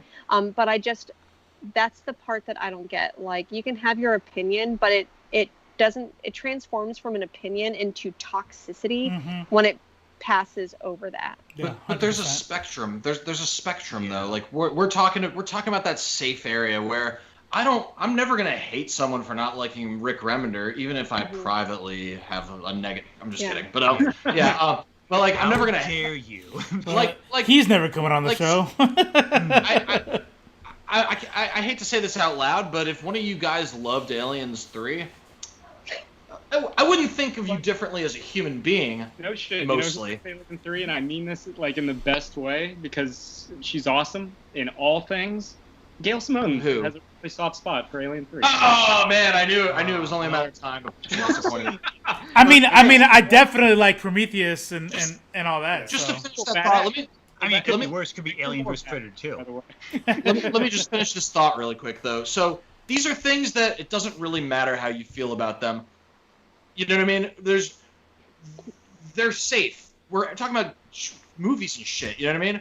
But I feel like when people do cross a line into being a part of a bigoted community, actively supporting bigoted people, tearing people down, mocking people for having fucking cancer. You know what I mean? Like when people there's a segue. When people transcend, or I should say ascend into this area where now this is no longer about if Star Wars is good or not. You know what I mean? Right. Then I feel like not only is it permissible to buck back against those people on a personal level, but I think it's permissible to openly talk shit about those people. And I know that Star Wars Girl's in here. She's watching. I know that she had some really strong feelings about us talking shit, or really encouraging Ron Mars to talk shit about Cecil. But it's fucking shit talking business. You know what I mean? Like, that dude talks shit. I've seen that dude talk shit. There was some really messed up stuff on that front involving, what's his name? Art Thibault? How did I say his name? Art Thibault? One of the Comicsgate artists now officially, really tearing into Mag's Visaggio, just posting these transphobic things about her, and and there's the obviously a good old a frog, a very a bit of a toad person himself talking about Tess Howler's freaking cancer. Yeah. And I think let me give a quick timeout real quick. So I just want to give I want to give a warning to people before we get into a place where we might lose some people. I want to let everybody know that everyone's tags here on the screen includes everyone's Twitter handles. So go ahead and give them a follow. Once we're done with this, we're going to put some links in the description. If you're in the chat, I'm not even really worried about it if I agree with you or not. Go ahead and drop a link, especially not near Mint. Give a link, drop the URL to your link. And if you like the stuff they've been saying in the chat, click their name, follow the channel. I'd appreciate it. We're going to segue into talking a little bit about Comicsgate specifically. And we're going to talk, and we're going to try to, it's going to be an emotional topic. And I know there are going to be people who's like, I'm tired of this topic, and they're gonna click close. Before you go, if you like the channel, in the chat you don't see it, especially if you're on your phone. Go ahead and give a like and a subscribe before you leave. But we are going to transition to talking about Comicsgate because I think it needs to be talked about. We're not talking about Comicsgate for the views. That's why I didn't put it on the title. That's why I didn't put it in the description. If you Googled us, you would have no idea that we were going to talk about Comicsgate today. But we're gonna right now, and I think we're gonna try to be fair about it, but that doesn't mean unemotional. But go ahead, whoever I interrupted. So I do want to make one correction. I meant Tess Fowler, not Tess Howler. I cannot do names ever. That's my biggest problem. I can't get names ever. As you can tell with the quartering, apparently. Sorry, as you said that. So if I feel like there's this bait and switch where Comicsgate comes out, and the way they even started was by harassing Heather and all these people all these women that drank a milkshake and made pictures of it.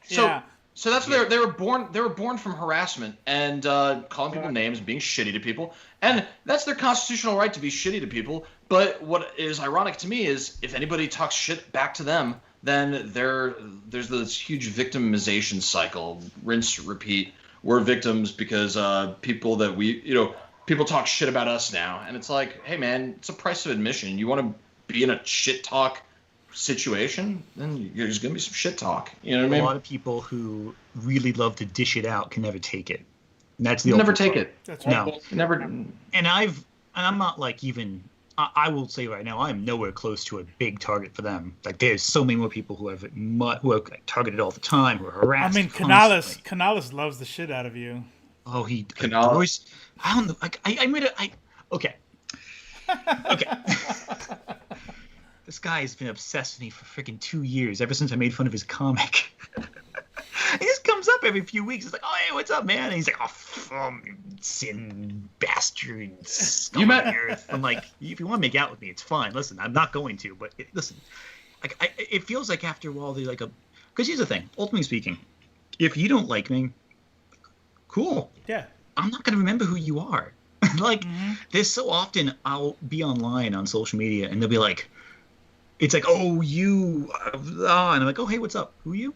Like, every time, like, someone comes up, and I don't know, it's wild because I think they have, like, this really, they're living in, like, this fantasy where they're the hero of their own story, and everyone who is not like them is, like, the orc, or the goblin, or the insert fantasy evil race here, where everyone associated with them because they have the same similar trait is all equally evil. So all the women to them are like the orcs, all the gay people are like the goblins. You know, they it's the unknowable other for them. Exactly.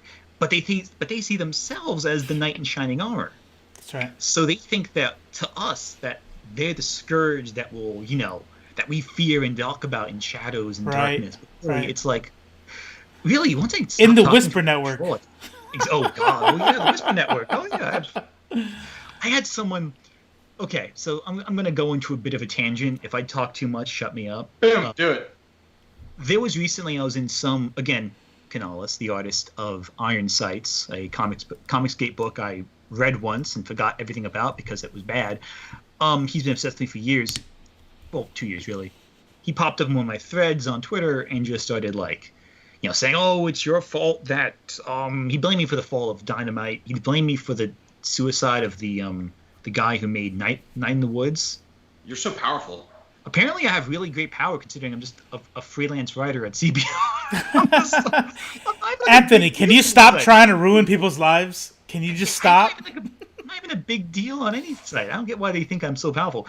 But anyway, he like essentially accused me of all these different things. I'm like, listen, first off, I used the phrase, oh, it was a team effort. It wasn't an individual person. Everyone, I shouldn't have said team effort because they thought it was like a coordinated team effort. What I meant was, you know, because everyone left Dynamite at once, you know, it had a reaction. Like if one person leaves Dynamite because they hired an artist that they don't like, you know, then who cares what that one artist says? But if everyone leaves, if it's like a dozens and dozens of walkouts, then it's going to have an effect. However, for the next 7 hours, I was then accused of coordinating a secret assault at the underground Whisper Network of comic artists and writers, a group I totally have control with. As you can tell from me mispronouncing almost every person involved's name. Right. I clearly know everyone personally. I have their phone numbers. I go to their baptisms of their kids. You know, it's wild. Yeah. Mr. Frog knows who we are and hates us. Yeah. Yeah. But it's by design though. Here's the one thing that I know, Mr. Frog. Let me tell you, I'm just gonna say this, and I hope they're all listening. I know for a fact that Mr. Frog does not give two fucks about us. He knows that. You can go look at our subscriber count right now. We are ultimately irrelevant. But you know what he can do? He can motivate and invigorate a level of excitement and passion and hate to look at these guys, you know what I mean? And so when Mr. Frog and Star Wars Girls both separately doing 2 and 2 hours streams about what happened with Cecil, do they really believe that I Freaking Love Comics, a channel that started 2.5 months ago, you know, are we ruining them? 2.5 months? Yeah, we started in April, however long that was. Yeah, it's only about more than 2 months. Pandemic is killing my sense of time. Yeah, no, seriously. I feel like we've been pandemic for mine too. about Maybe 3.5 now. months. But either way, we haven't been going that long, but we write really good emails. We are outstanding at writing emails from being on the military. So here's the deal. That's all you need. I don't think that is anywhere. That is not unclear to anyone. There is nobody who referenced that they saw the views. You look in the comics, they've downvoted it to hell, and they said, wow, this, you know, you didn't get any views on this. Then why are you so worried about it? Why are you commenting about it? Why did you tweet this? Why did you do 4 hours total streaming live about it? Because it had nothing to do with us. It was a marketing ploy for their members to like, hey, look at all this hate we're getting. Go buy our book. And so when mainstream comics is shaking in their boots because 9,000 people ordered my comic over the course of 5 months. That's right. Millions of dollars. So one thing that Miracle Man in the chat, he I don't know if he started it. It's where I got a hold of it. # This is Comicsgate.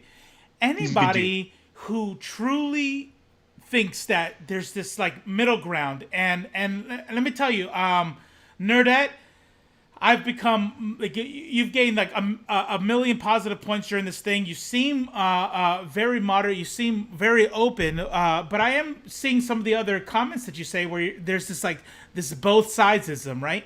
And here's the challenge that I give to people like Nerdette, not anybody else who's like staunch. I am Comicsgate and fuck SJWs. I don't really. This is not about them. This is for the people who are like, well, it looks like you guys are both kind of being dicks here, which is fair. Because I think there are academic types out there who address things in a very academic, unemotional level.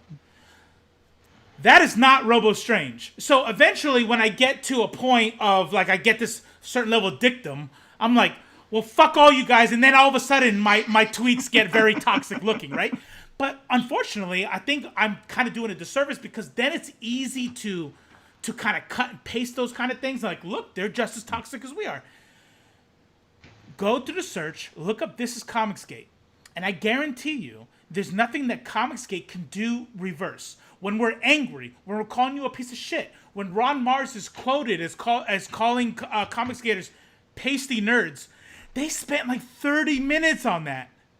30 fucking minutes because Ron Mars called them pasty nerds and they're like, oh, see? He's making fun of nerds. We love pasty nerds. And then there's not enough time in the day to cover all. Yeah, that's okay. To cover. But Cum Dumpster's okay. Talking about transgender is a mental disorder. Liberalism is a mental disorder. Like attacking actual groups of people. When they did the stream, there was 3 of us on 3 hosts, right? So Ree had some technical difficulties. She's not actually burying a body, by the way. She has some technical difficulties with her computer. She couldn't come on. But she might still be burying a body. Okay, that's better. You can't prove that. You can't prove she's not. Nobody here can prove it. You have me, you have Ree, and then you have Judah Red. And I'm watching their stream, and because they in their defense, we call Ron Mars said pasty nerds or something. And so, like, okay, there you go. There's your green light to start talking about looks and attacking people. They call me fat. I have a giant head. I do have a giant head. I don't know why. It's genetics. And you have no ears. You have no fucking ears. By the way, I just want to say that I already had these headphones ordered, and I almost like, fuck. Now I can't wear headphones because they're going to think it's because they said I have no ears. Fuck it, I'm wearing it anyway. Anyways, so they make fun of me. And they make fun of Ree. Those, like knobs from like Dragon Ball Z with the Frieza knob things inside the head. Yeah, exactly. Oh shit! I have a scouter somewhere in this apartment. Oh my god, yes. Here's what's yes. Funny. Here's what's funny. They go like this. This is just a little tiny example. Ree, they say something fucking rude. Me, they say something fucking rude. There's only one normal looking dude on here, and that's the white, the white, hey like, guys. Hey guys, I'm a normal looking dude, and it's like, do you not fucking see? And you watch 2 hours of Star Wars nerds, and Star Wars nerds. You watch 2 hours of the stream, and that Star Wars girl can't get a word in edgewise, interrupted constantly. I'm like, do you not see the company you're keeping? It's insane. Here's the thing about all that: they don't care. None of it matters. Right. It's all. Here's the thing: most of it's just for show. Dope. Most of it is to. I just looked at the screen and saw you with the. Yeah, that's great.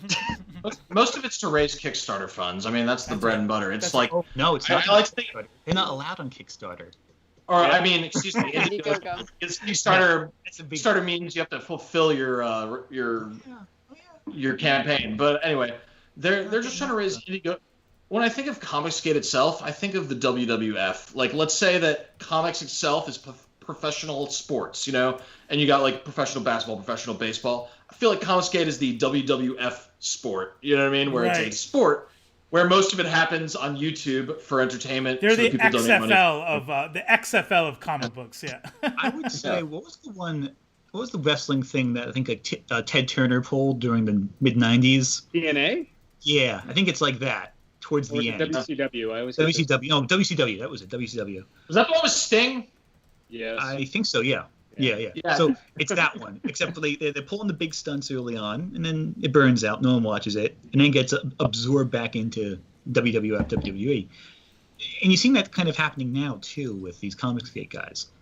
A lot of them started off trying to capitalize on what they saw as big bucks from Rage dollars, but then they realized that, with the exception of a few titles that get a lot of funding money, that's the thing they always confused. They confused the Indiegogo funding money for the profits, and that's not really true. It's not profit. It's just how much you're funding your book.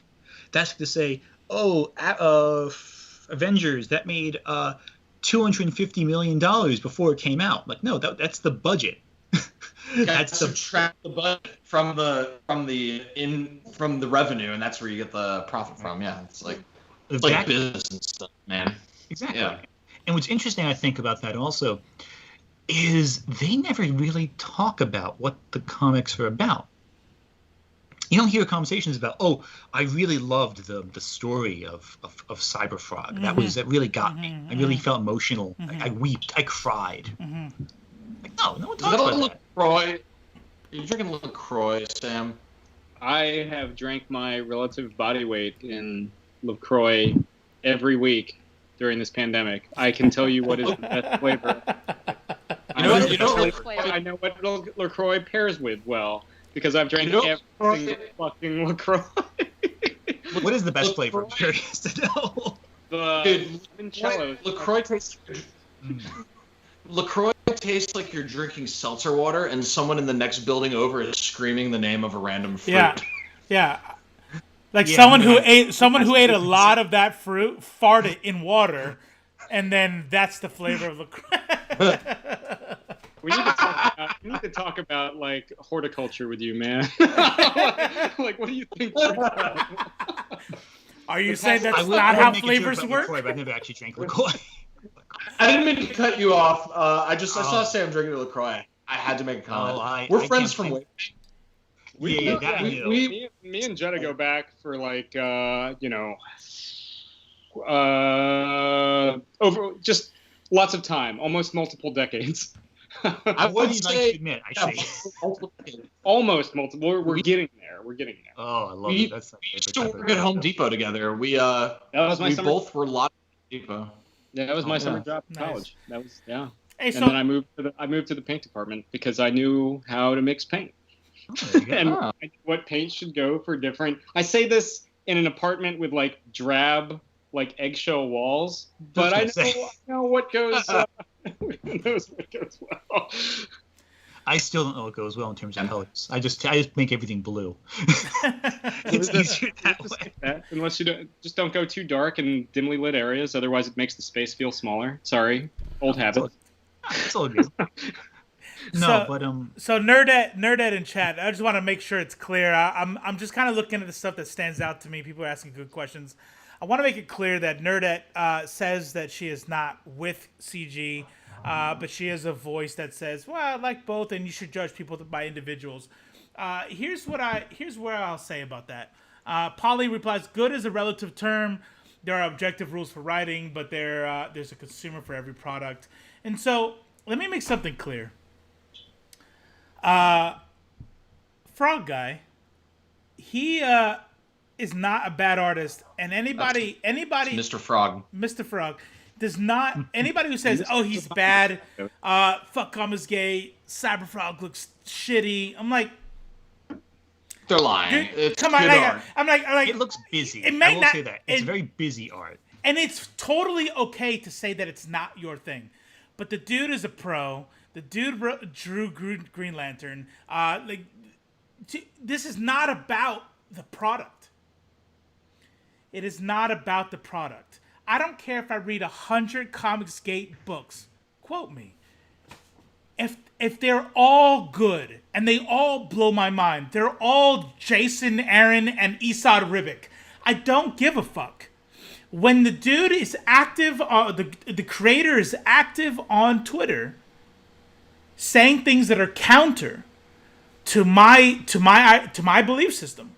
Like, if the way I receive it is that you are a bigot, that's not what, you know what I mean. I love Michael Jackson, or actually more applicable because he's dead. We'll say R. Kelly.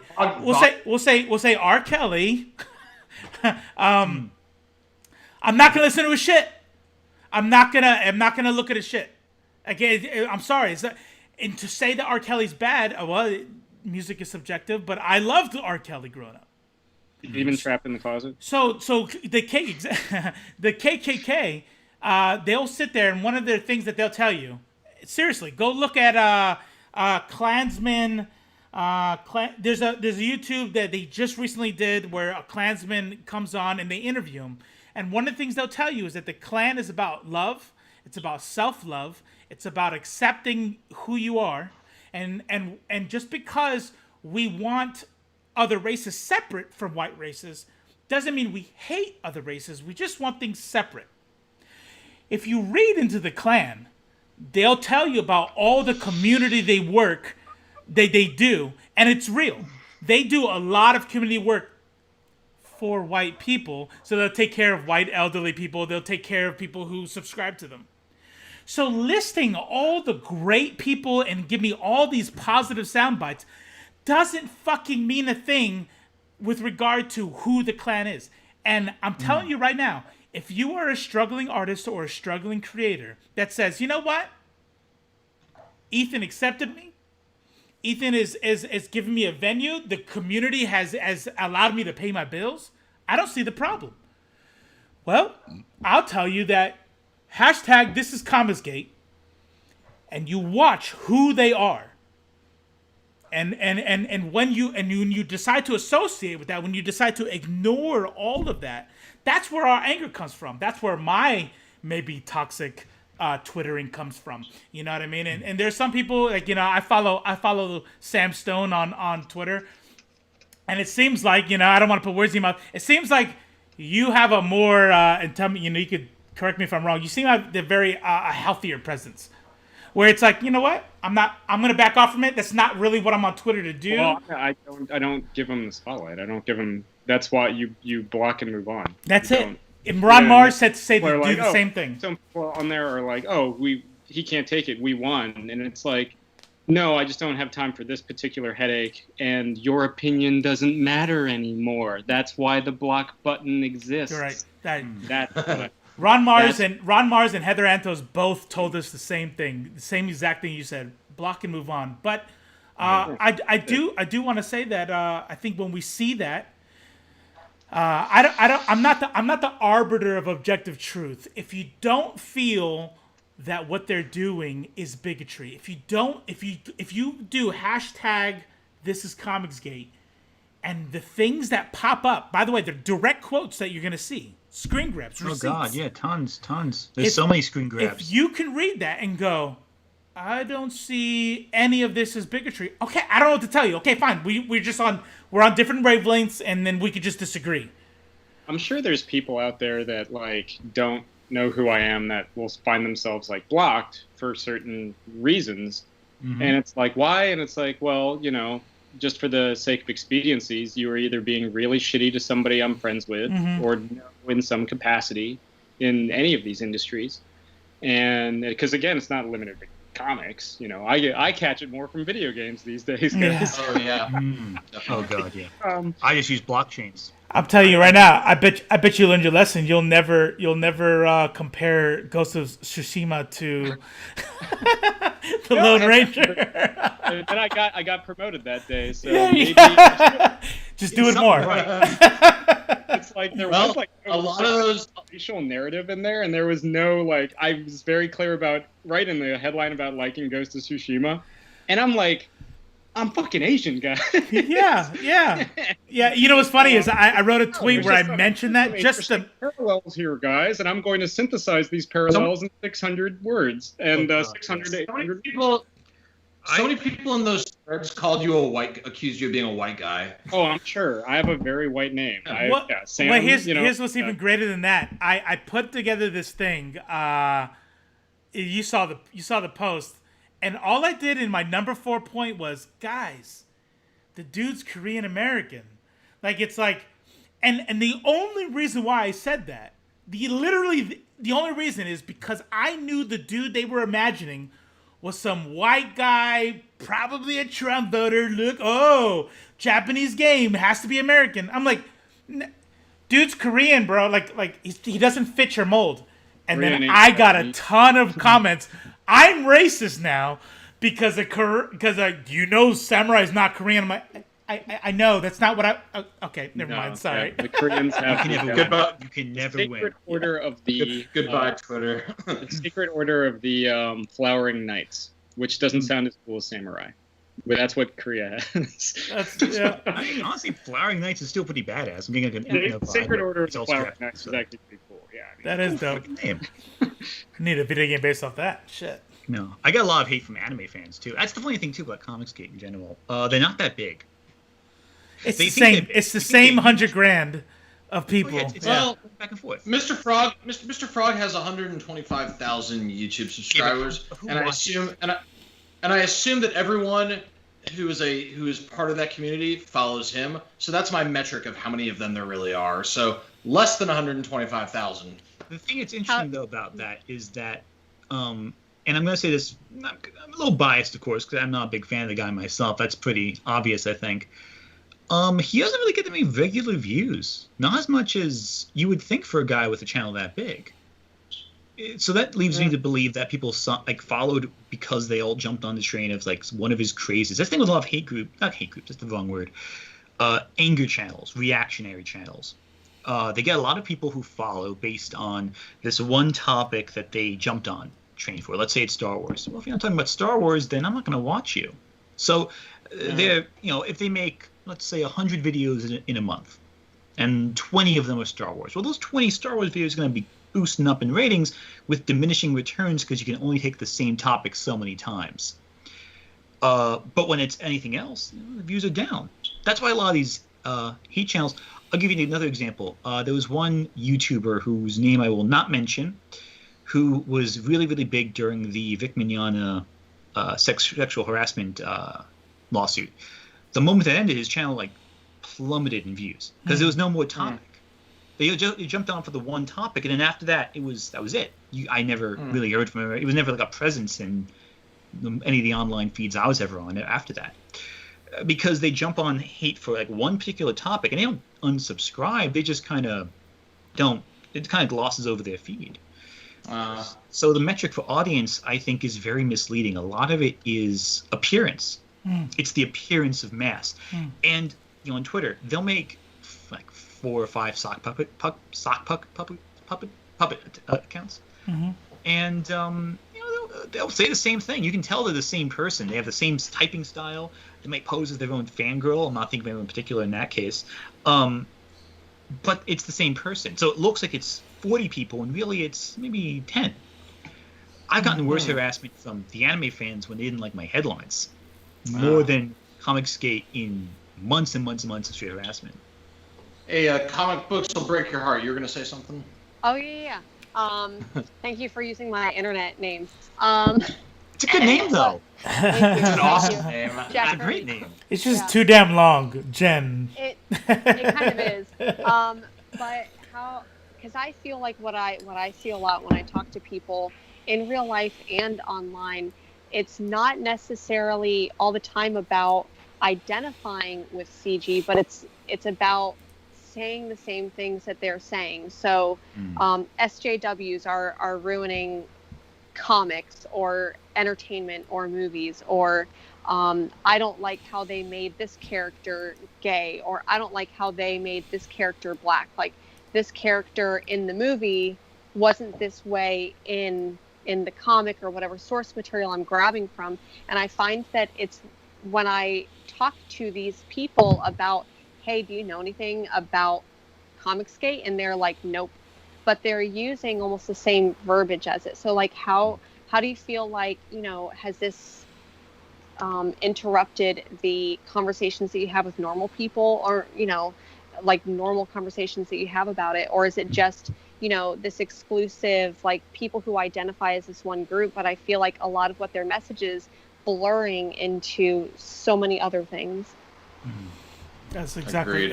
right. Yeah, that's great. I would say that the real big blurring over with those talking points really blurs into two sections of fandom in general I've encountered outside of internet, outside of Comicscape. I'd say the two big areas: Star Wars. You see a lot of that in Star Wars fans, and any discourse surrounding Captain Marvel. I feel those are the two big ones. I feel outside. It's not even Captain Marvel; it's Brie Larson. I feel like they hate Brie Larson. Yeah, irrationally. I wrote an article on the site that was like, after Avengers Endgame, because I think there was no surprise going into Endgame that like Iron Man wasn't going to make it out of that one, right? Right. Yeah, no, I kind of saw that coming. And like every fucking, like, he's like in his 50s now, and he's like, he's like the highest paid. He can't. It's unsustainable. Right. So like I wrote an article that was like, basically like, they're probably going to, the way that it's being touted, they're probably going to use Captain Marvel as like one of the new figureheads in the future of the MCU. And somebody like sent me a DM, and they were just like, "That's out of line." I'm like, out of line. How dare you? Yeah. And to speak to him on the same page, there needs to be a little more self-awareness. Like, the you're saying, right? Like, this is the hill that you're dying on. Okay. Yeah. All right. Sam, just make sure I'm on the same page. You mean someone like after it was published sent you DM, right? Not like in the drafting phase, right? Oh, nobody. Yeah, no. I was gonna say, because they wouldn't have done that. Yeah, the thing about Brie is actually really a really good example of a case study of how the alt-right reacts to anything that opposes their viewpoint. And if you tell me that you don't like gay people, see, check this out. If you tell me you don't like gay people in comics, then you're clearly a homophobe. It just goes with the words of what you're saying. If you tell me I don't find anything wrong with being a homophobe, then cool. Let's just meet there. We agree and we part ways. Like that's yeah. I mean, disagree. If I said agree, we disagree. We part ways. And then that's really the end of the conversation. But Bree says, "Hey, I make Captain Marvel, right?" And somebody in the chat brought up Black Panther earlier, and why is it such a? I think Tyler Preston, why is Black Panther a big deal or whatever? Like, if we're talking about representation, and Bree goes on a panel to say, "Hey, I didn't really make Captain Marvel for men. It's not really who it's for, and really." Don't go to the movie if it makes you upset to see a powerful woman. Boom! Let's cancel her. Let's raid the votes. Let's someone who doesn't give a shit about seeing it, like someone who's completely okay with seeing a powerful woman. That comment just goes right through you. Yeah. You know what I mean? Like, yeah. No one cares otherwise. To where you're a dude that's like, yeah, fuck yeah. If you don't want it, don't go watch it. Yeah. Yeah. I could go to that panel and hear that statement, and almost not saying that I would ignore it, but it would be like.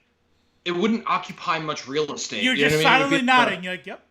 Because every creator has a target audience. That's right. You can't target everyone as an audience. If you try to please everyone, you'll please no one. That's right. And there's something else that Brie Larson said that I think is the greatest example of why these people aren't living in reality. Brie Larson made a comment about saying, "Oh, we should have more." Diverse critics. I forget the exact phrasing of it, but it was essentially saying, "Hey, listen, we need more. I would love to see if there's more women critics, more people of color who are critics, more disabled critics, to get different viewpoints on movies, so it's not the same, stuffy Roger Ebert types watching all these movies and passing judgment on it." And she actually was talking not about Captain Marvel. She was talking about the response to A Wrinkle in Time. Because A Wrinkle in Time was panned for the most part, but she was saying, listen, if the target audience had an input on was not good. No, I don't think it was good either. Besides the point. I disagree. I loved it. I didn't. I did not mind the movie. Yeah. I thought the book was better. I didn't hate it. I thought the book was better, though. I was a little disappointed by that. But I was forced to read the book, so I'm biased on which one's better. One was for a grade, and then one was, all right, let's check this movie out. I think it was beautiful. I think A Wrinkle in Time was a beautiful looking movie. I just didn't it didn't get me. But that's the thing. I wasn't the target audience. So if it didn't appeal to me, okay, I'm sure it's someone's favorite movie. And that was ultimately her argument. It's not your movie, but hey, let's listen to someone who loved it and see what they liked about it. Sure. And maybe, God forbid. And they completely didn't. The reaction to it didn't get a single word that she said. Not only did they think she was talking about Captain Marvel, not A Wrinkle in Time, they said she didn't want white critics, which is not what she was saying at all. She was saying add to the pool, not take away from the pool. That's right. How you take that speaks more about you than the thing that's said. You know what I mean? Like, again, that's a carbon copy example where I'm sitting in the audience and she says that, and I'm just like, And then later on, after the whole interview, someone asks me, "Hey, what do you think about what Brie Larson said about critics?" My response would probably be something like, "What'd she say again?" Just because how like non-notable or non-offensive the statement itself is. Non-offensive, yeah. But if you already go in with like if you're already ready to be offended, if you're already ready to hate her, and if you're already primed to feel that to think in your subconsciously like this woman shouldn't comment on diversity, this woman shouldn't have an opinion on anything, this woman shouldn't come out strongly for anything, then that's gonna really like trigger you. It's gonna offend you, and you're gonna get on Twitter, you're gonna be pissed. So it really says everything about the person who's offended and not about the statement itself. We project our anxieties and insecurities on everything we consume, exactly, for better or worse. Yeah. The deeper and more fearful we are, that's going to come up too. Exactly. Man, yeah. That right there is a. Go ahead. You had a. I was gonna say, I'm sure we all do. I'm sure I do it on some things. I'm sure sometimes I hear something and I immediately have a gut reaction to take it the wrong way. I know there's certain subjects. I know Robo knows what those subjects are that immediately affect me like that. So it's not an unusual human behavior, but it also lets people know who is latently racist or sexist. That's right. Mm-hmm. Like my favorite episode of Chef's Table is the one that takes place in Seoul. Shocks, like big surprise. I know it's coming. Yeah. Oh, so you hate American chefs? Is that what it is? You just don't like American chefs? All of them. There's a season 3 episode about a Long Island white guy that makes the best ramen in New York City, but even there, he married like a Japanese woman, so they have a mixed race family. So even there, I'm projecting myself onto there now that I'm saying that. That's right. Yeah. Tyler Preston says Bree's moronic statement made the assumption that there isn't a single white reviewer on the internet. Wrong. No. That is not the assumption. Yeah, that's how you took it. And it's how you took it, and you need to ask yourself, why are you taking it that way? Yeah. Like I don't think Brie Larson actually believes. Like think about it, an accomplished artist that has an entire filmography, it thinks all critics are white, and I need to say this. Do you really believe that? That doesn't make sense. You don't even have to work that hard at it. She just didn't say that. Right. Like, you look at what she said. It's word for word. Did not say that you just said she said. Yeah. It's an Occam's razor thing. It's what's the most reasonable explanation? Is the most reasonable explanation that she doesn't think critics of color exist? Is that the most reasonable explanation? Or is the most reasonable explanation that she's just saying there should be more? That's right. Yeah. And plus, I don't think she spent, 14 hours drafting her off-the-cuff comment before saying it. No. I mean, I'm sure didn't draft anything I'm saying right now. I'm just making up as go along. That's right. But it's okay because it'll be the same 8-second clip that'll travel the internet around the world 87 times. Guys, thank you so much for coming out with us. Before we end on this, I want to kind of go through Jen, Ant, and Sam. I'm going to start with Jen because that's the order on my screen. Do you have anything outside of Gin and Comics or Longbox Comics, Longbox Paradox that you would like to plug? So I do want to go ahead and plug Longbox Paradox and Comic Chop News because I'm on there every single week doing a live stream. The other two things that I do want to plug, if I can do two, Comics Will Break Your Heart on YouTube, doing reviews on there. And I've done a couple reviews for the Comic Lounge, so that's where you can find me. Awesome. All those links will be Awesome. down below. And Oh, she's finger gunning. Pew, pew. Your sound effects. Pew, pew. and Anthony, you have anything besides your CBR? We'll go ahead and put a link to your work on CBR if you want. Okay, list of bylines: CBR, Anime Feminist, Anime Herald. I have a few things in Mary Sue. I wrote one thing for Gaily Dreadful. A few different things here and there. Oh, jeez. A few things. Nah, it's all good. It's just a few things here and there. Yeah, that's about it for the most part. Twitter, also. I'm active on there and annoying on there, I might add. And misspelling. Entertaining. Oh, horribly misspelling. Horribly misspelling. Entertaining. I should put that on my description next to Destroyed Everything You Love. Also, the king of typos. It's Just wonderful. remember, everybody, underneath everyone's name is the Twitter handles. Follow us because I follow everyone here, and we're all pretty fucking entertaining, I'd say. Even if you want to argue. Sam Stone, go.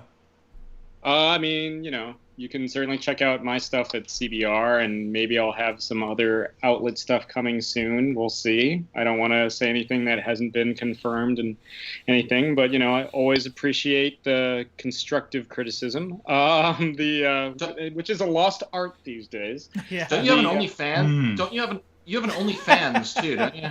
Do I have an OnlyFans? Oh my! Yeah, I think so. It's Oh. I remember I was on your Pornhub and there was a link to your Oh, OnlyFans. yeah. I didn't click it. So you know what's funny about OnlyFans is that I freaking love comics. I tried to start an account on there so we could put our sex positive video on there. By the way, Judah got declined, so we'll talk offline. Ah, come on. Yeah. So, but one thing, Not enough skin. one thing I learned. Thanks, Nerdette. One thing I learned about OnlyFans is there's a lot of non-sex stuff on there. I literally had no clue. But so check out my stuff on CBR. Got some other stuff coming soon on, hopefully on other things. And if you want to see some of my translation work, Image Comics put out a hardcover, I guess a paperback too, of Beowulf.